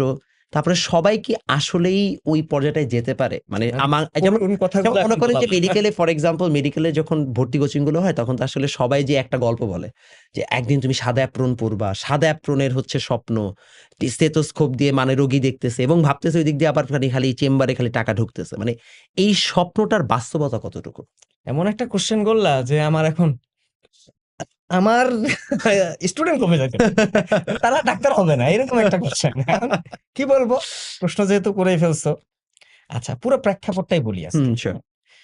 আ শুধুমাত্র আ নানা চাইছে ডাক্তার হবে, আমার নাতি। হুম, দাদা চাইতো নাতি ডাক্তার হবে। হুম। মা পাশের বাড়িতে ডাক্তার আছে, তার ছেলেমেয়ে ডাক্তার হবে। এই হিসাব করে যদি ডাক্তারি কেউ পড়তে আসে, সে জীবনে ভুগবে। আচ্ছা। নাম্বার 1 হুম, একটা স্টুডেন্টের নিজের ইচ্ছা থাকা লাগবে যে আমি ডাক্তার হব। হুম। প্যাশন থাকতে হবে। হ্যাঁ, তুমি দেখবা যে এই বাংলাদেশে হয়তো আমরা নিউজগুলো জানি না, কিন্তু হুম। সবচেয়ে বেশি সুইসাইড মেডিকেলে করে। সবচেয়ে বেশি সুইসাইড। কেন করে? কারণ হলো প্রেশারটা নিতে পারে না। এইখানে হয়ে গেছে কি যে আমি স্যারদের বদনামই করব একটু। সেটা হলো যে স্যাররা নিজেদের হাতে কিছু মার্ক থাকে, হুম, আইটেম থাকে, কার্ড থাকে। এটা পুরোটা তাদের কাছে। হুম, হুম। এখন এইখানে কি হয় যে যদি তুমি কখনো কালার হয়ে যাও স্যারের কাছে, সে চাইলে তোমাকে আটকায় দিতে পারে। এবং তোমার তারা ৬ এটা মাস করে। পিছায় দিতে এবং পারে। তারা এটা করে। হ্যাঁ, এবং করেও। হ্যাঁ? যেমন আমার একটা সাবজেক্টে আমার বাইসে গেছি আমি। আমার একটা সাবজেক্টে একটা আইটেমে স্যার ৩ বার পেন্ডিং দিছে। তো আমি তো জানোই স্বভাবত ঘাউড়া বলে সবাই। হুম, হুম। আমি তখন থেকেই ঘাউড়া। আমি বলছি ৩ বার পেন্ডিং দিছে, আমি কার্ডই দিব না। আমি আর যাই নাই। পরে ওই স্যার আমার ওই যে রুমমেট ফ্রেন্ডদের থেকে আমার নাম্বার নিয়ে স্যার ফোন দিছে। হুম। কার্ডের আগে। যে, "অপু?" আমি বলি, "কে?" আ নাম চিনি না আমি। কে? ঘুমাচ্ছি তখন সকালে ১০ টার দিকে। বলে, "কে?" আমি বলি, "আমি তোমার জুবায়ের স্যার।" আমি বলি, "কোন জুবায়ের?" এই বলতে শুরু করছে। মানে, "কোন জুবায়ের?" "আমি তোমার কমিউনিটি মেডিসিনের স্যার, জুবায়ের।" "স্যার আসসালামু আলাইকুম, ভালো আছেন?" যে, "জি স্যার বলেন।" বলছে, "তুমি আইটেম দিতে আসো না কেন?" আমি সোজা কথা সোজা সাপটা উত্তর, "স্যার আপনি ৩-৪ বার পেন্ডিং দিয়েছেন, আমার আর এই আইটেম দিতে ভাল লাগতেছে না।" একই জিনিস কয়বার পেন্ডিং খাবো? তোমার কাছে একই জিনিস আমি বলতেছি, একই জিনিসই তোমাকে পেন্ডিং এবং দিচ্ছ। আপনি বুঝে ফেলছেন যে আসলে ইচ্ছা করে করতেছে। ইচ্ছা করে করতেছে। লাস্টে আমি 2nd বার পারছি। 3rd বার আমি পারি নাই। আমি ইচ্ছা করে ২ বার পেন্নি খাই তারপরে আবার কি। তো স্যার বলল, "ঠিক আছে আসো।" আসার পরে স্যার কি করলো? পুরো এক টানে আমার ১২ টা আইটেম ক্লিয়ার করে দিল। বলল, "যাও কার্ডে বসো।" তো কিছু স্যার এরকম আছে। হুম, আমাদের আরেকটা স্যার আসছিল। আমার প্রোগ্রামে আসতো স্যার। আমি স্যারকে এখনো মনে রাখছি দেখে স্যারকে প্রোগ্রামে ডাকি। এবং আচ্ছা, গতবার স্যার আমাকে ফোন দিছে। আচ্ছা। এবারে আমার দাওয়াত কই? এবার স্যার আমি প্রোগ্রাম করি নাই। স্যার আসে। ইএনটির প্রফেসর ছিল আচ্ছা, ঢাকা মেডিকেলের, হ্যাঁ? এখন জাপান বাংলাদেশ মহিউদ্দিন স্যার। আচ্ছা। তো ইনি যখন আ প্রফে বসতো, আমাদের প্রফ আছে তুমি তো জানো। হুম, জানি। তো প্রফে যখন বসতো তখন এরা হলো মোটামুটি বাঘা টাইপের স্যার দেশের। মানে এরা যেখানে থাকবে অন্য টিচার চুপ করে থাকে। সে এক্সটার্নাল হোক আর যাই হোক, সিনিয়র মানুষ। মানে থাকে না মানে এরাই হচ্ছে যে হেডামালা। হেডাওয়ালা। সোজা কথা। সোজা বাংলায় হেডামালা। সে থাকলে এক্সটার্নাল যাই আসতো, এক্সটার্নাল বলে দিত। আমার কোনো স্টুডেন্টকে ফেল করাতে পারব না। কারণ এরা নিজের তাগিদেই পড়ে নিবে। এখানে আটকায় কি করবা? তোমার ডিপার্টমেন্টে সে কি হবে নাকি? মানে সে কি ENT তে যাবে তুমি জানো? সে তো অন্য কিছুতে যাইতে পারে। তো তুমি তাকে আটকাবা কেন? স্যার কখনো আটকাইতো না। স্যার প্রফে গল্প করত। গল্প করত মানে যে কিছু প্রশ্ন জিজ্ঞেস করত, না পারলে শিখাই দিত। বাহ! এই তার। অন্য নাইস। লেভেলের টিচার। মানে মেন্টালিটিটাই এরকম তার যে একটা স্টুডেন্ট আটকাবে না। আসলেও আটকাবে না। তুমি যখন ক্যারিয়ারে যাবা, যখন শিখে একটা নিবে, পেশেন্ট শিখেই আসবে, নিবে। তুমি কি তার বই দেখে তাকে না, করতে পারবা? ট্রিটমেন্ট করতে পারবা না। সে তার প্রয়োজনেই শিখে নিবে। এটাই বাস্তব। হ্যাঁ, তো ওইটাই স্যার মোটো দিত। তো এখন এই এই বাংলাদেশের এখনকার প্রেক্ষাপটে ডাক্তার বেড়ে গেছে। মানে বেশি হয়ে গেছে। অনেক অতিরিক্ত হয়ে গেছে। আচ্ছা, প্রাইভেট মেডিকেল থেকে প্রাইভেট মেডিকেল বাড়ার পরে ডাক্তার প্রচুর হয়ে গেছে। ওকে। আ মানে স্যাচুরেটেড বেশি। তাহলে আমরা যে বারবার বলি যে মানে পেশেন্ট ডাক্তার রেশিও অনুযায়ী ডাক্তার কম, এটা কি তাহলে রং? পুরাটাই রং। আল্লাহ! একদম ভিতরের কথাই বলে দেন, পুরাটাই রং। ডাক্তার প্রচুর বেড়ে গেছে। কিন্তু আমাদের সমস্যাটা কোথায়? ধরো তুমি অসুস্থ হইলা, জ্বর সাধারণ। হুম, তুমি এখন কিন্তু চাইলে একজন জাস্ট এমবিবিএস পাস করছে তার কাছে যেতে পারো। হ্যাঁ, ট্রিটমেন্ট প্রোটোকল এটাই বলে। হুম। তোমাকে সিবিসি দেওয়া হবে, টেস্ট দেওয়া হবে কিছু। এখন তুমি কি করবা? তুমি কখনোই ওই ডাক্তারের কাছে যাবা না। না, মাতবরকে তুমি ইন্টারনেটের যাবে কাছে দেখতে। প্রফেসর, এফসিপিএস, এমআরসি বা এস ডিগ্রি দেখাধারী স্যারের কাছে। True, true, true. এবং এটা নিয়ে কিছুদিন আগে পোস্টও দিছিলাম যে, এই স্যার শুরু করছে যে কোনো নরমাল ডিজিজ আমার কাছে আসা যাবে না। আমি খুবই অ্যাপ্রিশিয়েট করছি স্যারকে। হুম। রাজশাহীর একজন প্রফেসর। যে এগুলা আগে জুনিয়র ডাক্তারকে দেখাবা। যে রোগগুলো সারতেছে না, সেই রোগগুলোরই শুধু সিরিয়াল আমরা এখানে নিব। তাহলে কি এটা আসলে কাইন্ড অফ এরকম যে একজনের কাছেই সব পেশেন্ট? এক্সাক্টলি, ও আচ্ছা, আচ্ছা। মানে এক্সাক্টলি, এডটেক মার্কেটের মতো সমস্যা। এক্সাক্টলি। মানে যেটা যেখানে যাওয়া দরকার সেখানে যাচ্ছে না আচ্ছা, প্রপার ওয়েতে। জুনিয়র ডাক্তারগুলো এখানে ভুগতেছে। ওকে। তাদের চেম্বার জমাইতে অন্য লেভেলের কষ্ট হয়। এবং এইটা একটা ফ্যাক্ট। চেম্বার জমা তোমার টাকা হবে। তুমি ডাক্তার হইছো তোমার টাকা হবে। হুম। কোন না কোন দিন। সে কিন্তু তুমি দেখে কত যেতেও পারো আগে না। কত পারে। অন্তত 45-50 তে গিয়ে। তোমার যখন সব ডিগ্রি হয়ে যাবে, তুমি যখন নাম-দাম কামাবা, 45-50 তো অনেক বেশি না? অনেক বেশি হিউজ। মানে এখন এটা কেন যদি এটা বললাম? 35 হয় তাও তো মেক সেন্স। এখন কেন বললাম শোনো, কাহিনীটা হলো ইন্টার্ন সহ ৬ বছর চলে গেল। হুম, হুম। ৬.৫ বছর চলে যায় আসলে। ৫.৫, ৬.৫। ৬.৫ বাই দ্য টাইম ইউ আর এরপরে 27 বা 26। হ্যাঁ, হয়ে গেল। এরপরে আমাদের বাংলাদেশের ক্যারিয়ারে ২ টা অপশন আছে। হুম, ৩ টা অপশন আছে। একটা হলো এফসিপিএস, হুম। একটা হলো এমডি, এমএস। আচ্ছা, এমডি মেডিসিনের, এমএস হলো বুঝছি সার্জারির। সার্জারি। পিজিতে করে। আরেকটা হলো বিদেশের জন্য চেষ্টা। ইউএসএমএলই, ইউএসএমএলই, কেএমএলই। প্লাব এগুলা। তো এই যে এটা যদি দাও ইউএসএমএলই, প্লাব, তাহলে ইজিলি ২ বছরের মধ্যে এমডি করতে যায়, কিন্তু হ্যাঁ, নট কিন্তু ডাক্তারি করতে। কিন্তু ভাই একটা ইস্যু আছে। হ্যাঁ, ইউএসএমএলই তো অনেক কঠিন আর অনেক অনেক টাকা কঠিন লাগে। এবং অনেক টাকা।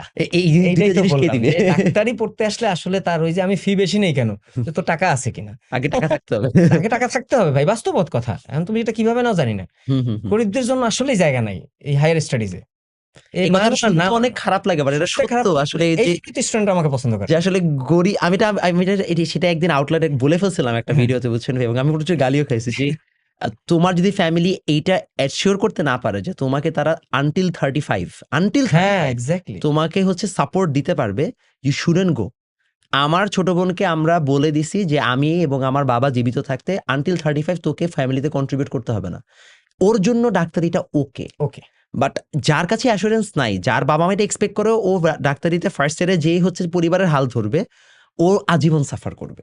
এই কথাটাই আসলে আউট লাউড বলা যায় না, বলা কারণ যায় না, বললে টাফ মানুষজন হয়ে নিতে যায়, পারে না। টাফ হয়ে যায়। এখন এই টাইমে কি হয় যে তুমি তোমার ওই ডিগ্রির জন্য তুমি যদি টাকা তোমার এই একাডেমিক লাইফেই করে ফেলতে পারো, যেমন আমি পারছিলাম। হুম, হুম, হুম। আমি চেষ্টা করতাম তো এক্সট্রিম কষ্ট কিন্তু এটা। এক্সট্রিম কষ্ট ভাই। ডাক্তারি পড়ে পড়াশোনা টিউশন করে, করানো বা টিউশনি করে টাকা ইনকাম করা অনেক কষ্ট, খুব কষ্ট। অনেক কষ্ট।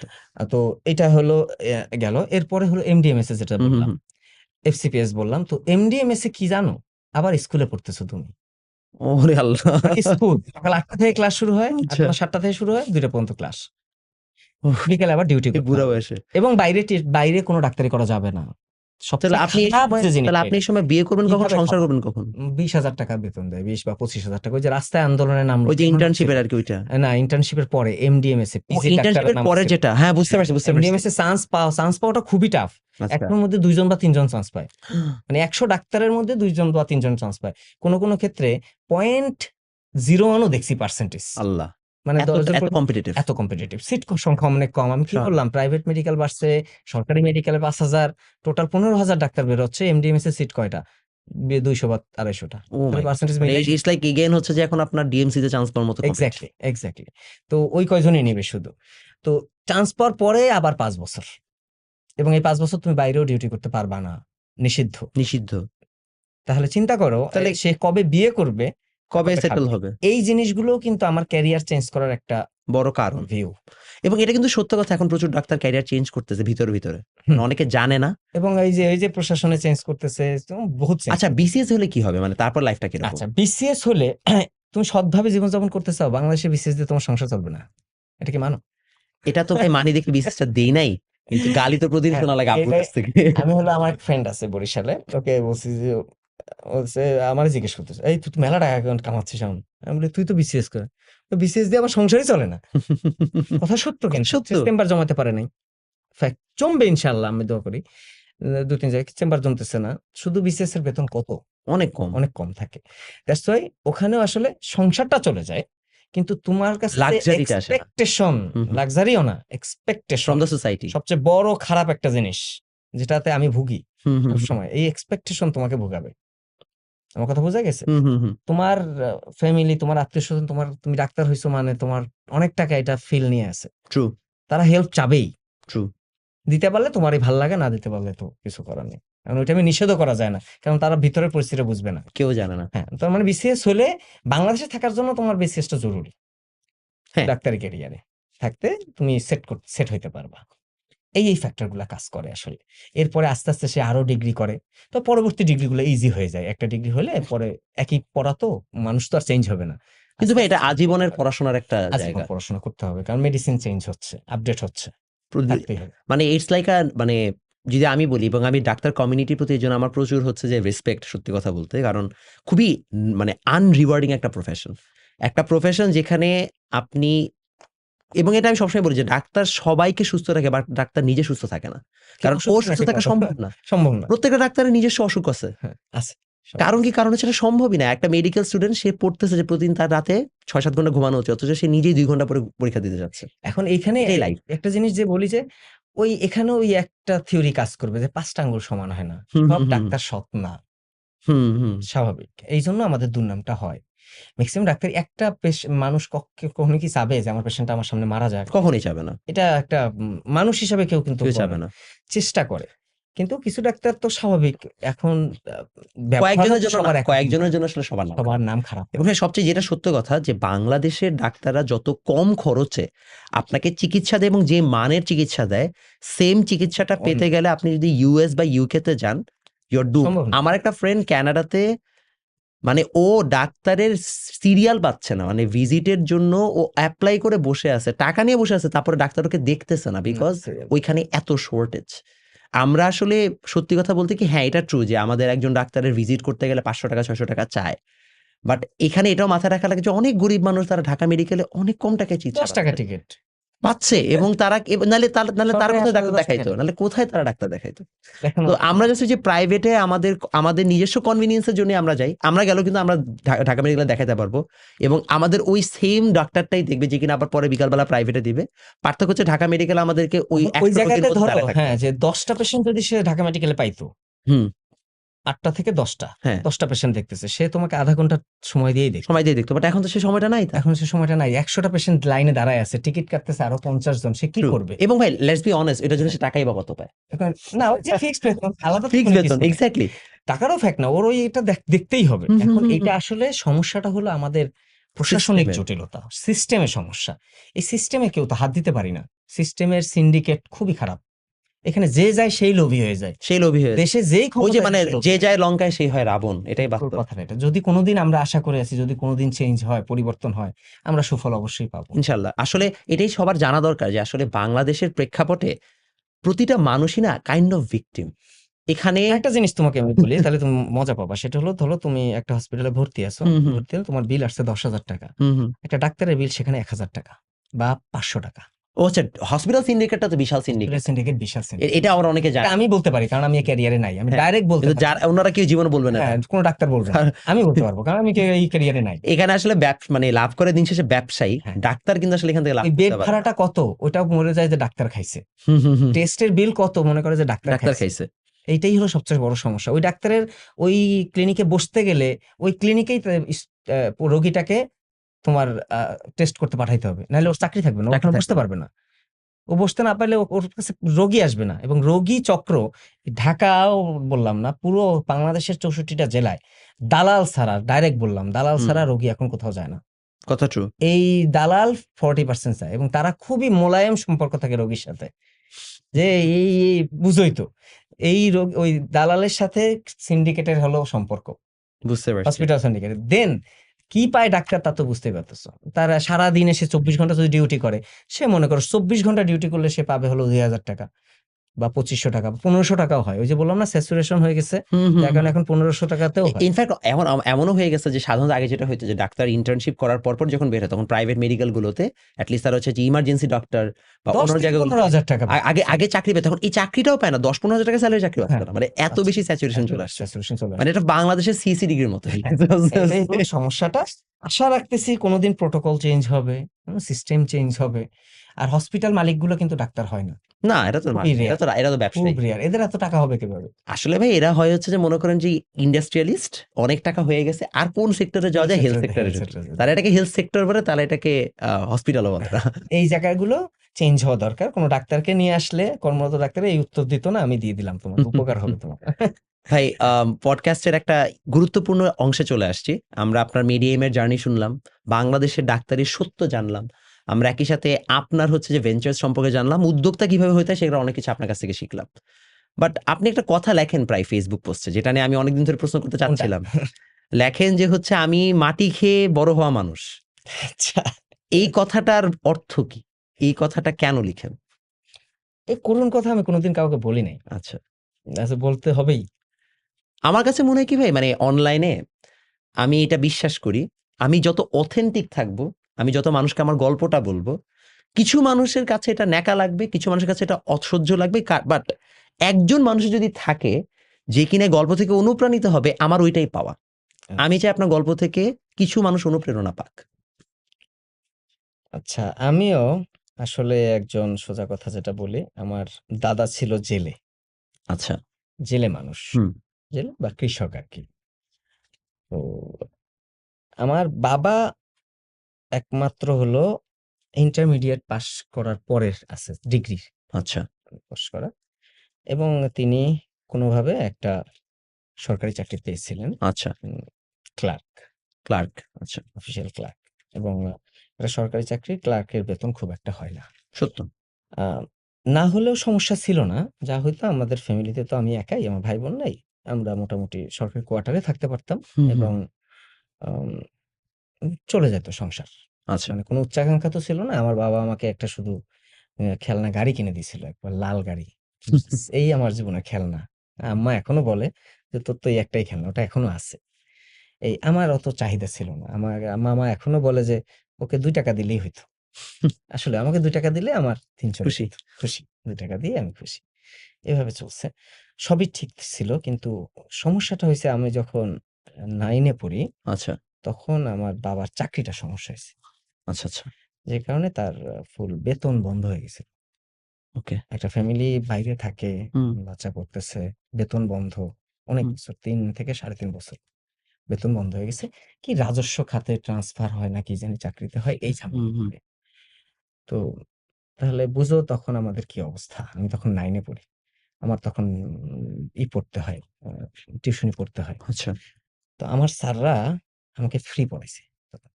কারণ আমাদের আচ্ছা। খাওয়াই তো জোটে না। বেতন হুম, হুম। নাই, কি খাবো? আর আমার তো, আমি আগেই বলছি, আমার বংশে আর কেউ নাই। আচ্ছা। আমি আল্লাহর রহমতে এখন আমি মোটামুটি আমার পুরো বংশই দেখি।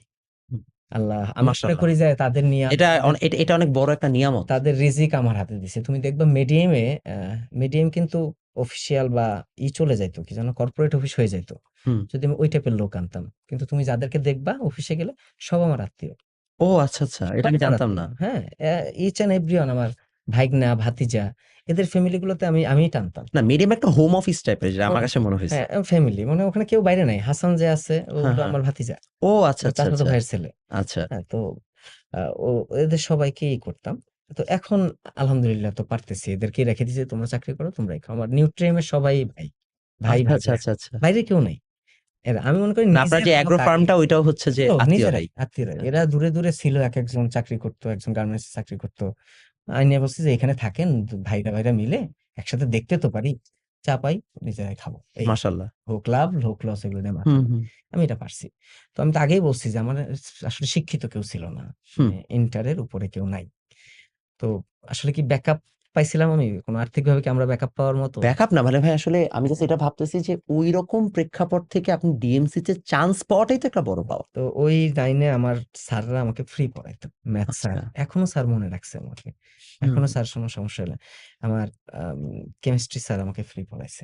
আচ্ছা, আমি ৪-৫ জায়গায় একটা স্যার শুধু হাফ ফি নিত। আচ্ছা, বাকি সব স্যার আমাকে ফ্রি পড়াইত আচ্ছা। স্কুলে। তো কোনোমতে আমরা তো প্রচুর দেনায় পড়ে গেছি, হুম, স্বাভাবিক। হুম, সংসার চালাইতে তো অন্তত দেনা লাগে। তো আম ইন এসে এসএসসি শেষ হইছে। এরপরে আব্বা বদলি হয়ে গেছে রাজশাহীতে। হুম, হুম, হুম। রাজশাহীতে চলে গেছে।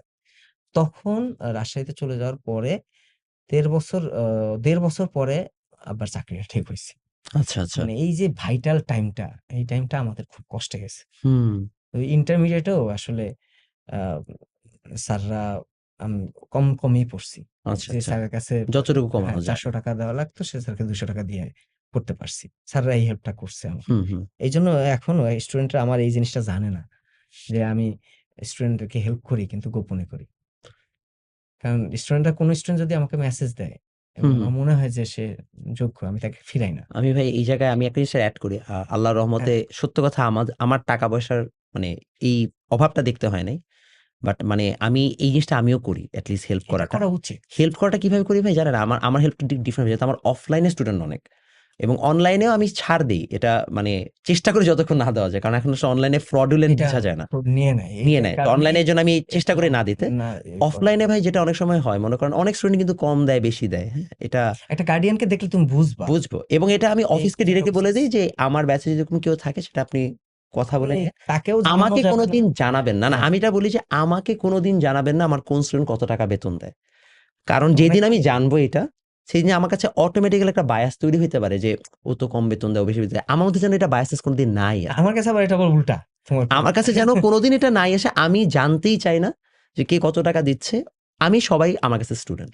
এইটা ঠিক। আমি এইটা বিশ্বাস করি আমি বেশি। আবার এই স্টুডেন্ট গুলা যেগুলো ধরো রিয়েলি আসলে হুম, অভাবী, হুম। আমি তো জানি যে একে ছাড় দেওয়া হয়েছে হুম, না, আবার কিছু ক্ষেত্রে জানিও না। এখন আমি প্রসেস করে দিছি যে যদি মনে হয় যে দেখে বা কথা বলে হুম, যে হুম, ছাড় দেওয়া ইচ্ছা মতো দিয়ে দিবা। হুম, হুম, তো আমি আবার এদেরকে বেশি কেয়ার করি, কারণ আমি ওই টাইমে এইটা ভুগছি হুম, যে আমার নিজের কাছেই মনে হইতো যে স্যার মনে হয় আমাকে একটু অন্য চোখে দেখে, বুঝতে পারছি, স্বাভাবিক যে এবং কম দেন। এই এটাই কারণে হীনম্মন্যতা আমি ওই থাকে। স্টুডেন্টটাকে আমি বেশি দেখি। আচ্ছা। ও ও মেসেজ দিলে আমি সবার আগে রিপ্লাই দিই। ওকে আমি জিজ্ঞেস করি নক দিয়ে যে তোর কি অবস্থা? যাক, কারণ আমি মনে করি যে ও যদি বেইমান না হয় ও সারা জীবন মনে রাখবে ট্রু। যে ভাইয়া এটা আমি হেল্প করছিল। মনে আজীবন। রাখাটাই তো অনেক। ও দোয়া ওর করবে, কিছু করা লাগবে না কিছু আমার করা জন্য। ও লাগবে না। মনে দোয়া রাখছে এটাই। করবে, এটাই আমার। এতটুকুই। এটাই ও আমার। মন আমি থেকে আমার কৃতজ্ঞতা স্যারদেরকেই দিচ্ছে। এখন শ্রদ্ধা ভরে স্মরণ করি না? হ্যাঁ, এই যে তারা আপনি আমাকে হেল্প আজকেও তো করছে। বলতেছেন তাদের কথা। স্যার যদি অসুস্থ হয়, আমি বলি ঢাকায় এসে আপনি আমার বাসায় পড়ে থাকবেন। এখন আমার এক ম্যাডাম আছে এখনো প্রায়ই ফোন দেয়। কোনো ইয়ে হলে মানে তার সুখ-দুঃখের আলাপ আমার সাথে। "এই অপু কি অবস্থা? কেমন আছিস?" এটা তো অনেক কিছু, অনেক বড় অনেক একটা বড় পাওয়া। পাওয়া। তো এরপরে যেটা বললাম যে ওই ইন্টারমিডিয়েট আমার পার হলো। তারপরে আসলে মোটামুটি ওই আব্বার চাকরিটা ঠিক হয়ে গেছে। হুম, হুম, হুম। আমি আসলে ওই ভাইটাল টাইমটাতে আমার খুব কষ্ট হইছে আমাদের। আমাদের একটা জিনিস এখন আব্বা রাগ করে কিনা যদি কখনো তার চোখে যায়। তারপরও বলি যে আমার যদি অসুখ হইতো আমাদের, তো আব্বা একদিন যাইতো যে ডাক্তারটা কোথায় বসতে। ২য় দিন যাইতো ভিজিট কত আনতে। ৩য় দিনে আমি সুস্থ হয়ে যেতাম। মানে ফার্স্ট দিন যে ডাক্তারের কাছে যাবো, ওইটার মতো আমাদের এবিলিটিটা ছিল না এক টাইমে। তো এরপরে হইছে কি আব্বা তো ঠিক হইছে। পরে বেতন-টেতন সবই ঠিক হইছে। তারপরে মোটামুটি ভালোই সচ্ছল আমরা মতন হইছি। কিন্তু জানোই তো আমি তো আগেই বলে দিছি যে আব্বার পোস্টটা কি ছিল। হুম, হুম, তার হুম। মানে অত হাই বেতন কিন্তু না। ছিল না। কোনো স্কেল হয় নাই। তো আস্তে যখন মেডিকেলে চান্স পাইলাম, আমি শুধু ১ম ১ মাস আব্বার থেকে টাকা নিছি। জাস্ট ১ম মাস। হ্যাঁ, জাস্ট ১ম মাস টাকা নিছি আর ভর্তির টাকাটা নিছি। এরপরে আমি আমার খরচটা আমিই চালাইছি। এই টিউশনি করে-টরে হুম, হুম। পুরোটা ইয়ে মানে তারপরে আর কখনো ইয়ে করতে হয় নাই। এভাবেই আসলে উঠা। এজন্যই তো বলি আমার মেয়ে তো জন্ম হওয়ার পরে মনে করো যে বিল্ডিং দেখছে এসি ছাড়া বাঁচে না। তো আমি এসি কি? আপনার মেয়ে আপনার লাকি চার্ম। এটা সত্য কথা। লাকি। ও হওয়ার পরেই আসলে আমার পরিবর্তন আসছে আমি মনে করি। তো এটা অবশ্যই আল্লাহ প্রদত্ত একটা আল্লাহ প্রদত্ত নিয়ামত। একটা বলে যে নিয়ামত। মেয়ে বাচ্চা নাকি নিয়ামত। আমি সত্যি বিশ্বাস এটা করি। আমাদের নিজেদের ফ্যামিলি তো আমার নিজের ছোট বোন হওয়ার পরে আমাদের গাড়ি হইছে। হ্যাঁ, এটা এটা এটা আরেকটা এটা বিষয়। সত্য কথা। তো ওকে তো এখনো তো তোমার ভাবি মাঝে মধ্যেই বলে যে আসলে আমরা কোনোদিন এরকম গাড়িতে চড়বো বা আমাদের ফ্ল্যাট থাকবে নিজের, আমাদের নিজেদের বাড়ি থাকবে আমরা কোনোদিন কল্পনা করিনি। ও আসলে এরকম একটা ঘটনা না বললেই হয়। আ এক আমার ফ্রেন্ড আছে খুব ক্লোজ আচ্ছা। সাইকোলজিস্ট লাইফ স্প্রিং এর হুম, সাইকোলজিস্ট। আমার স্কুল ফ্রেন্ড একবারে। আচ্ছা, ও ও আর আমি এখনো এক বিল্ডিং এই থাকি। ওর জন্য আচ্ছা। আমাদের ফ্রেন্ড সার্কেল এখনো টিকে আছে। যাক মাশাআল্লাহ। তো ও তখন আ ওই যে অনার্স করে মাস্টার্স করতে ঢাকা ইউনিভার্সিটিতে আসছে। হুম, ওর মামা ওখানে আ টিচার ছিল তো ওইখানে আচ্ছা, কোয়ার্টারেই আচ্ছা। থাকতো। আমি তো হলে থাকতাম। হুম। আর তোমার ভাবির সাথে তখন আমার রিলেশন চলে আসে। হ্যাঁ? সবাই জানে। অপু ভাই এমনি অনেক প্রেমিক পুরুষ। এটা সবসময়। আজ অলওয়েজ। এখন অন্য নারীও তো প্রেম অলওয়েজ করতে ইচ্ছা রোমান্টিক। করছে খুব। Always romantic. আচ্ছা, তো যেটা বলতেছিলাম, তো আমার পকেটে হলো ওই যে ও আসতো হলো নাখালপাড়া থেকে। হুম, ওইখানেই আমরা বসতাম, চাটা খাইতাম। আমার ফ্রেন্ডও আসতো। আর হলো আমি আসতাম হল থেকে। তো যাওয়ার টাইমে আমি আমার ফ্রেন্ড থেকে ৳১০০ ভাড়া নিয়ে যাইতাম। নিতাম। হুম। নেওয়ার পরে আমি ৳২০ নিতাম, ওকে ৳৮০ দিতাম। এই হলো আমাদের হিসাব খরচ। আমার কাছে টাকা নাই, আমি কি করব? ওর তো রিক্সা ভাড়াটা দেওয়া লাগবে যাওয়ার। হুম। ওর ৳৮০ রিক্সা ভাড়া থাকতো। আমার ৳২০ আমি ওটা দিয়ে পরে চাটা খাইতাম। এই হলো আমাদের হিসাব। তো ওই ফ্রেন্ডের একটা কাহিনী আছে যে ও আমাকে এখনো বলে যে, "তুই তো আমার রক্ত বেইছেও খাইছস।" মানে এটার ব্যাখ্যাটা করতে। ওই টাইমে ওর একজনের ব্লাড লাগবে। আচ্ছা, তো ওর ব্লাডের সাথে ওই গ্রুপটা মিলে গেছে। আচ্ছা। তো মিলে যাওয়ার পরে এখন ওকে নিয়ে গেছি আমি। আমার কাছেই চাইছে ব্লাড। আমি বলছি, "তোর তো এটা, তাহলে চল দিয়ে আসি।" তো ব্লাড দেওয়ার পরে এখন ও কোন টাকা পয়সা নিবে না। মানে কিছু খাবেও না। আমি বলছি যে, "টাকা পয়সা নিবি না কেন? যা দিতেছে দে। আমরা খাইয়ে নিবনি।" বলে, "না, খবরদার নিস না।" আমি বলছি, "আমার তো আত্মীয়। ওই হ্যাঁ, মোটামুটি পরিচিতর মধ্যে।" আমি বলছি, "হইছে খরচ-টরচ তো হয়ই, ওকে খাওয়াবো।" দেও ৳৫০০ দিছে। সেই ৳৫০০ দিয়ে ওকে সহ খাইছি। আচ্ছা। তাও শুধু আমাকেই দোষ দেয়, আমি নাকি ওর রক্ত বেঁচে রক্ত খাইছি। ভিজে খাইছে। ওটা তোকে তো কি খাওয়াইছি? ডাব খাওয়াইছি, বিসমিল্লাহ কাবাব খাওয়াইলাম। তো ওইটা কি রক্ত বেচা খাওয়া হইছে? আমি জানি না। তো টাকা নাই পকেটে। ও আচ্ছা, এই জন্য যে মাঝে মাঝে লেখে বলেন আপনি যে আমি তো ফ্রেন্ডের রক্ত বেঁচে খাওয়া মানুষ। তো টাকা নাই পকেটে, 500 টাকা দিয়েছে, আমরা 2 ফ্রেন্ড মিলে 200 টাকা খাইছি, হুম। 300 টাকা আমার থাকছে, আমি 3 দিন চলতে পারছি, সমস্যার কোথায়? ঠিক আছে, তো ওটা তো মন থেকেই দিছে, তার True. উপকার হয়েছে। এই হলো আমার জীবনের কাহিনী। তবে এইগুলা এই লাইফে মনে হয় ফার্স্টই বললাম। আমি তো বলছি কিন্তু ভাই যে আমার কাছে না এরকম পুরো জিনিসটা এখন মানে ম্যাজিক্যাল লাগতেছে। মানে যেমন আপনি এত কষ্ট করে বড় হয়েছেন এবং আমি জানি আপনি অনেক কিছু এখনো ক্লিয়ারলি বলেন নাই। না, আমি কখনোই আপনি খুব বলি এটা নাই। চাপায় বলছেন, একদম ভাষা বলছেন। সেখান থেকে আপনি ডিএমসিতে চান্স পেলেন, ডিএমসিতে তো কষ্ট করে পড়লেন। প্রথমত ডিএমসিতে চান্স পাওয়া ইটসেলফ অনেক বড় একটা জিনিস। আপনি যেই প্রেক্ষাপট থেকে উঠে এসে চান্স পেয়েছেন, এটা ইমেন্স। মানে এটা আসলে এখন থাকে কয়েকজন, ধরো ব্যাচেই থাকে। যেমন আমার রুমমেট গুলো সবগুলো বড়লোক ছিল। একজন তো বলতাম তোর চিনি ফ্যাক্টরির মালিক। তো থাকে সব ধরনের সব ধরনের থাকে, মানুষই থাকে, of সবার course. জীবনেই একটা ট্র্যাজেডি থাকে। তো এই আচ্ছা ভাই, ট্র্যাজেডির ট্র্যাজেডি আমি এই ভিতরে কারণে বলার চেষ্টা করতেছি যে আপনি এখান থেকে মানে সাধারণত আমি যেটা দেখছি ভাই, মনে করেন যারা একদম শূন্য থেকে উঠে আসে না, এই মানুষজনগুলোর মানে হাত বড় হয় না। এটার কারণটা কি? মানে সবসময় ওই মানুষজনগুলো হচ্ছে যে তার নিজের ওই পাস্টটা মনে থাকে। আমি জাস্ট এটা রিলেট করার চেষ্টা করতেছি যে আপনি যখন এই অবস্থায় আসলেন, মানে ডিএমসির অপু ডক্টর অপু থেকে আস্তে আস্তে আপনি মিডিয়ামের অপু ভাই হইলেন। গ্র্যান্ড সেলিব্রেশন আইডিয়াটার সময় আমি জানি একটা গ্র্যান্ড সেলিব্রেশনে কত টাকা যায়। আপনি যেভাবে ২ হাত খুলে খরচ করলেন, বাবা মানে আমি জাস্ট এটা বুঝার চেষ্টা করছি একজন মানুষ যে কিনা এরকম অবস্থা থেকে আসছে কিন্তু তার হাত এত বড় এবং তার মন এত বড়।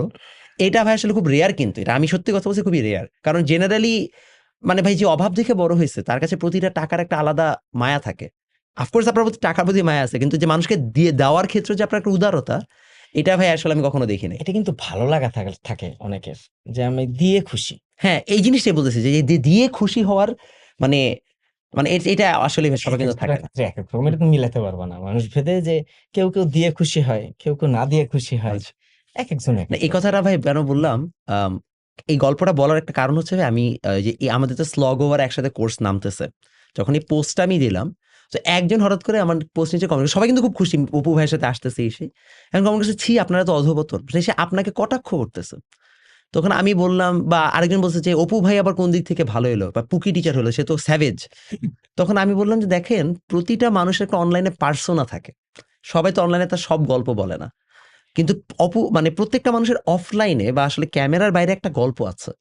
ওই গল্পটা যখন আপনি জানবেন তখন আপনি মানুষকে ভিন্নভাবে দেখবেন। আপনার যেই স্টুডেন্টগুলা আজকে এই ভিডিওটা দেখবে, তাদের না আপনাকে তারা ভিন্ন চোখে দেখা শুরু করবে। যে আচ্ছা এই লোকটা সামনাসামনি এরকম গালি দিচ্ছে, দেখো এটা বলতে সেটা বলতেছে, অথচ এই লোকটা এই পরিমাণ কষ্ট করে উঠে আসছে। এবং এটা প্রতিটা স্টুডেন্ট যারা দেখতেছো তাদের কে আমি একটা খুব সহজ কথা বলতে চাই যে ভাই আসলে আমরা না অনেকে অনেক প্রিভিলেজ নিয়ে বড় হয়েছে। অনলাইনে পড়ানোর সময় আমি একটা জিনিস খেয়াল করছি এবং অনেকে বলে অনলাইনে পড়াশোনা নষ্ট হয়ে গেছে, অনলাইনের কারণে এডুকেশন নষ্ট হয়ে যাচ্ছে। অনলাইনের কারণে অপু ভাইয়ের মতো অনেক স্টুডেন্ট এখন আসলে সুযোগটা পায় যে না আমি একদম। কম্পিট করতে পারবো। এই জিনিসটা আগে ছিল না। আগে জাস্ট একটা ছেলে ঢাকায় বড় হয়েছে, একটা পার্টিকুলার পরিবারে বড় হয়েছে বলে ও যোজন আগায় থাকতো। না, এখন আমরা যদি এখন একটা কম্পিটিশন জিনিস কিন্তু বুঝতে চলে পারি আসছে। যে পরিশ্রমী, ওরা আসলে এখন পড়াশোনা করতে টাকাও লাগে না। না, টাকাও লাগে না। চেষ্টা করলেই চেষ্টা হয়। করলেই হয়। ওকে আমি জাস্ট গাইড বলতে করে হবে দিই। আমি পড়তে চাই। হ্যাঁ, আমি পড়তে চাই। এই জিনিসটা আমার আগে আগ্রহ আছে ছিল এটা না। বুঝে, আগে ছিল না এটা। এখন অনলাইন আসার কারণে আসলেই ভাই মানে সুযোগটা বাড়ছে। বাস। সবার জন্য এডুকেশনটা ডেমোক্রেটাইজ হয়েছে অনেকটাই এবং এইটা মানে হচ্ছে যে একটা বড় ধরনের ব্লেসিং। আমরা যতই বলি পড়াশোনা গোল্লায় গেছে, তবে স্টুডেন্ট একটা পারে জিনিস না, তোমাকে আমি বলে এটা দিই অবশ্যই আছে। পডকাস্টের শেষে, যে আমি অনলাইন অফলাইন দুটাতে একদম সম্পূর্ণ ভিন্ন। আচ্ছা, আচ্ছা। কেউ মিলাইতে পারবে না। ট্রু। কোনোদিন পারতেও দিব না। মানে দেখবা যে কখনো একটা স্টুডেন্ট বলতে পারবে না ভাইয়াকে অনলাইনে যেরকম দেখছি অফলাইনে একই রকম। ইম্পসিবল। আমি এই জিনিসটার ভিউ পার্সপেক্টিভ সবসময় আলাদা রাখি। যাক মাশাআল্লাহ। মানে এখন এটার আলাদা রাখার কারণও আছে। কারণ হলো যে আহ নেগেটিভলি বলি, সেটা হলো যে হুম, এই অনলাইন আসার পরে উপকারের চেয়ে কিছু ক্ষতিও হইছে। হুম। যেমন আমরা যে লেভেলে একটা টিচারকে সম্মান করতাম, এখন করে না। এখন করে না স্টুডেন্টরা। আমার টিচারদের পাশে আমি কখনো এভাবে বসে কথা বলতে পারবো না। না, ইম্পসিবল, কখনোই না। আমি কখনো পারবো না। না, আমি সবসময় নিচে বসে তারপর কথা বলতে হবে। ও সম্মানটা এটাই ওরকম। আমি সোজা হয়ে দাঁড়ায় থাকবো, নড়তে পারবো না। হুম, এই হুম। হিসাব আমাদের এন্ড থেকে এরকমই ছিল। তো এখন একটা স্টুডেন্ট একটা টিচারকে যা ইচ্ছা তাই বলতে পারে। আসলে স্টুডেন্ট আসলে টিচারকে সার্ভিস প্রোভাইডার ভাবে। হ্যাঁ, সার্ভিস প্রোভাইডার ভাবে। এই জিনিসটা আমার এখানেই, আমি একদিন পোস্ট দিছিলাম কয়েকদিন আগে, মাস ২ এক আগে, যে আমি এখনো এই স্ট্রিক্টনেসটা রাখছি। সে তোমার কয়েকজন পছন্দ করো না করো ফ্যাক্ট না আমার। হুম, আমার স্টুডেন্ট কমলো ফ্যাক্ট না। হুম। কিন্তু তোমার তুমি যখন আমার স্টুডেন্ট, তোমার এটা মাথায় রাখতে হবে যে আমি তোমার টিচার। হুম। কোন, কোন ক্ষেত্রে তোমার ফ্রেন্ড হতে পারবো আর কোন, কোন ক্ষেত্রে হতে পারবো না এটা তোমার জানা এই উচিত। বাউন্ডারি সেট করতে হবে। এই বাউন্ডারি আমি সেট করা আছে। এই কারণে ওই যে তুমি বললা না যে আমার তো 24 ঘন্টায় মেসেজে রিপ্লাই দিতে হবে, আমার 24 ঘন্টা লাগে না। কারণ ও বুঝেই দেয়, ওর মাথায় ওটা সেট হইছে যে ভাইয়াকে এই প্রশ্নটা করা যাবে। এই ফালতু আর স্ট্রিক্টনেসটা করা যাবে। এই স্ট্রিক্টনেসটা হচ্ছে আনা লাগবে। হ্যাঁ, এই স্ট্রিক্টনেসটা একমাত্র আমি মনে করি আমিই রাখছি এখন বর্তমানে। যে পরিবেশ এখন অনলাইনে সবই জানো। এখন আমি চেষ্টা করে যাচ্ছি যতদিন পারি থাকবো। এইজন্যই বলছি যে আমি অনলাইনে কেমন অফলাইনে কেমন সেটা আসলে কেউ বুঝতে পারবে না। বুঝতে পারবে না। It's impossible. বুঝতে দিবও না। হুম। এই হলো আমার মেইন কথাটা। যাক, আমরা আশা করি আপনাদের সবার হচ্ছে এই পডকাস্টটা অনেক ভালো লেগেছে। অপু ভাইয়ের কাছ থেকে আমরা তার জীবনের গল্প শুনলাম, অনুপ্রেরণার গল্প শুনলাম, বাংলাদেশের মেডিকেল সেক্টরের ব্যাপারে জানলাম, মেডিএইমের গল্প শুনলাম এবং আপনি কিভাবে উদ্যোক্তা হবেন সেটার ব্যাপারে আমরা জানলাম। আপনারা যদি এরকম আরো পডকাস্ট দেখতে চান অবশ্যই আমাকে কমেন্টে জানাতে পারেন। কাকে গেস্ট হিসেবে নিয়ে আসলে ভালো হয় সেটা অবশ্যই জানাতে পারেন। আমার তো গেস্টের লিস্ট অনেক বড়। তারপর আপনাদের সাজেশন পেলে আমি অবশ্যই তাদেরকে নিয়ে আসার চেষ্টা করব। এবং সর্বশেষ অবশ্যই যেহেতু পডকাস্টটা প্রতিবারই হচ্ছে স্মার্ট সহায় স্পন্সর করে, তারা এটাকে বাস্তবায়ন করে। সো স্মার্ট সহায়কে অসংখ্য ধন্যবাদ। তোমরা অবশ্যই স্মার্ট সহায় অ্যাপটা ডাউনলোড করতে পারো। ইনফ্যাক্ট আমাদের সামনে যে স্লগ ওভার কোর্স নামবে সেটা আমাদের এক্সাম পার্টনারও কিন্তু স্মার্ট সহায়। এবং স্মার্ট সহায় হচ্ছে যে চেষ্টা করছে বাংলাদেশে একটা রেভলিউশনারি প্রোডাক্ট আনতে। সো অবশ্যই তোমরা অ্যাপটা ডাউনলোড করো। অলরেডি আমি অনেক পজিটিভ রিভিউ পেয়েছি, তোমরা আমার ভিডিওগুলো থেকে দেখেছো। অ্যাপটা ডাউনলোড করে তোমরা দেখো, রিভিউ দাও। আপাতত সবকিছুই ফ্রিতে আছে। পেইডে যেতে আমাদের আরো সময় লাগবে। আমরা আগে চাই সবার কাছে ছড়াক। এবং অপু ভাই, আপনার যদি স্টুডেন্টদের উদ্দেশ্যে শেষ কিছু বলার থাকে যে আসলে তাদের উদ্দেশ্যে যে কি করলে তারা জীবনে একটু হলে আগাতে পারে। নাম্বার 1 জীবনে ভালো মানুষ হবা। তোমার ক্ষতি কেউ করতেছে জেনেও তার যদি উপকার করতে পারো এটা অনেক ভালো দিক।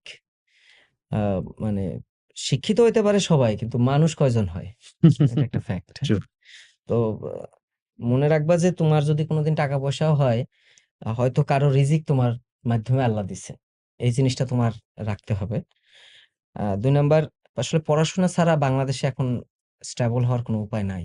সত্য। তুমি যাই করো না কেন তোমাকে পড়াশোনার মধ্যে থাকতে হবে। আম ক্যারিয়ার সব জায়গাতেই এখন একটু কঠিন। কিন্তু সেই কঠিনের মধ্যেও প্রতিযোগিতামূলক বাজারে তোমাকে টিকে থাকতে হবে। মানে তোমার বাবার ধরো অনেক টাকা তাহলে তুমি প্রিভিলেজ পাচ্ছ। কিন্তু তুমি ধরো মিডল ক্লাস ফ্যামিলির যদি হও, তাহলে তোমার পড়াশোনা করতে হবে। মিডল ক্লাস, লোয়ার ক্লাস যাই বলো না কেন। এখন আপার ক্লাস আসলে খুব বেশিও নাই। আপার ক্লাস বলা হয়ে গেছে যে জিনিসপত্রের দাম, আপার ক্লাস বলতে আসলে কিছু না। হাইপার আপার ক্লাস একটা আছে। Hyper upper class. ওরা বাদে আসলে সবাই এখন হ্যাঁ, ওরা করতে বাদে আছে। সবারই এখন আসলে পড়াশোনাতে করতে হবে। সবার যে ডাক্তার হইতে হবে, সবার যে ইঞ্জিনিয়ার হইতে হবে এটা না।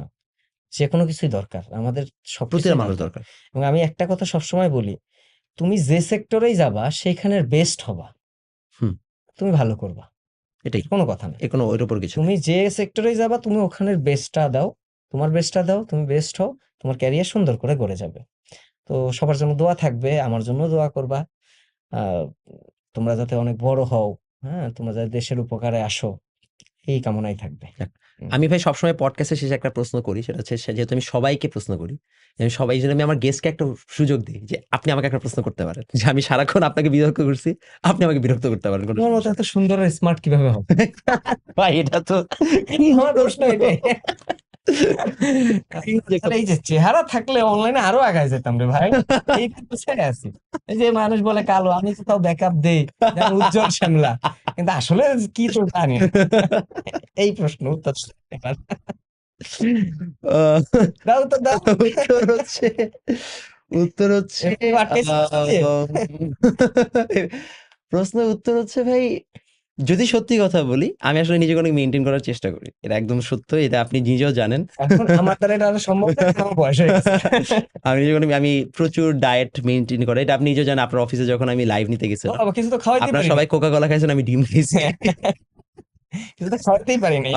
সেইটা আর হচ্ছে যে আমি অ্যাকচুয়ালি একটা সময় অনেক মোটা ছিলাম, বুঝছেন? যখন আমি ভার্সিটিতে উঠি আর কি ফার্স্ট, তখন আমার ওজন ছিল 96 কেজি। আমি নিজেই বলতাম যে আমাকে দূর থেকে দেখলে মনে হয় একটা ড্রাম গড়ায় গড়ায় আসতেছে। সো আমি এখান থেকে উইদিন 6 মান্থ না, 78 এ চলে obesity আসি। খুব খারাপ। ওবেসিটি খুবই করতে খারাপ। পারছো, সো অনেক ভালো। দ্য মোমেন্ট ভাই আসলে হচ্ছে যে আমার মানে আমি ফিট হইছি, আমি যখন মানুষের কাছে অ্যাটেনশনটা পাইছি, সেটা মেল হোক, ফিমেল হোক, 2 অ্যাটেনশনই।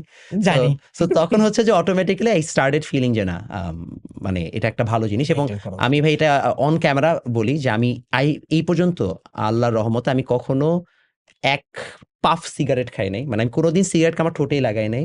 আমি কোনোদিন 1 পেগ মদ খাই নাই। আমি যখনই বিদেশেও ঘুরতে গেছি, শ্রীলঙ্কাতে গেছি, থাইল্যান্ডে গেছি, খাইছে আমার আশেপাশের মানুষ। আমি দেখছি। আমি জানি কোনটার দাম কত। খাই নাই। আমার এটা তো জানেন ইউনিভার্সিটিতে মানুষজন একটু হলেও গাঁজা বা উইড এগুলো ট্রাই করে। আমি কখনো ট্রাই করি নাই। এর একটাই কারণ আমার কাছে মনে হইছে যে আমার বডিকে আমি আজীবন পিওর রাখতে চাই।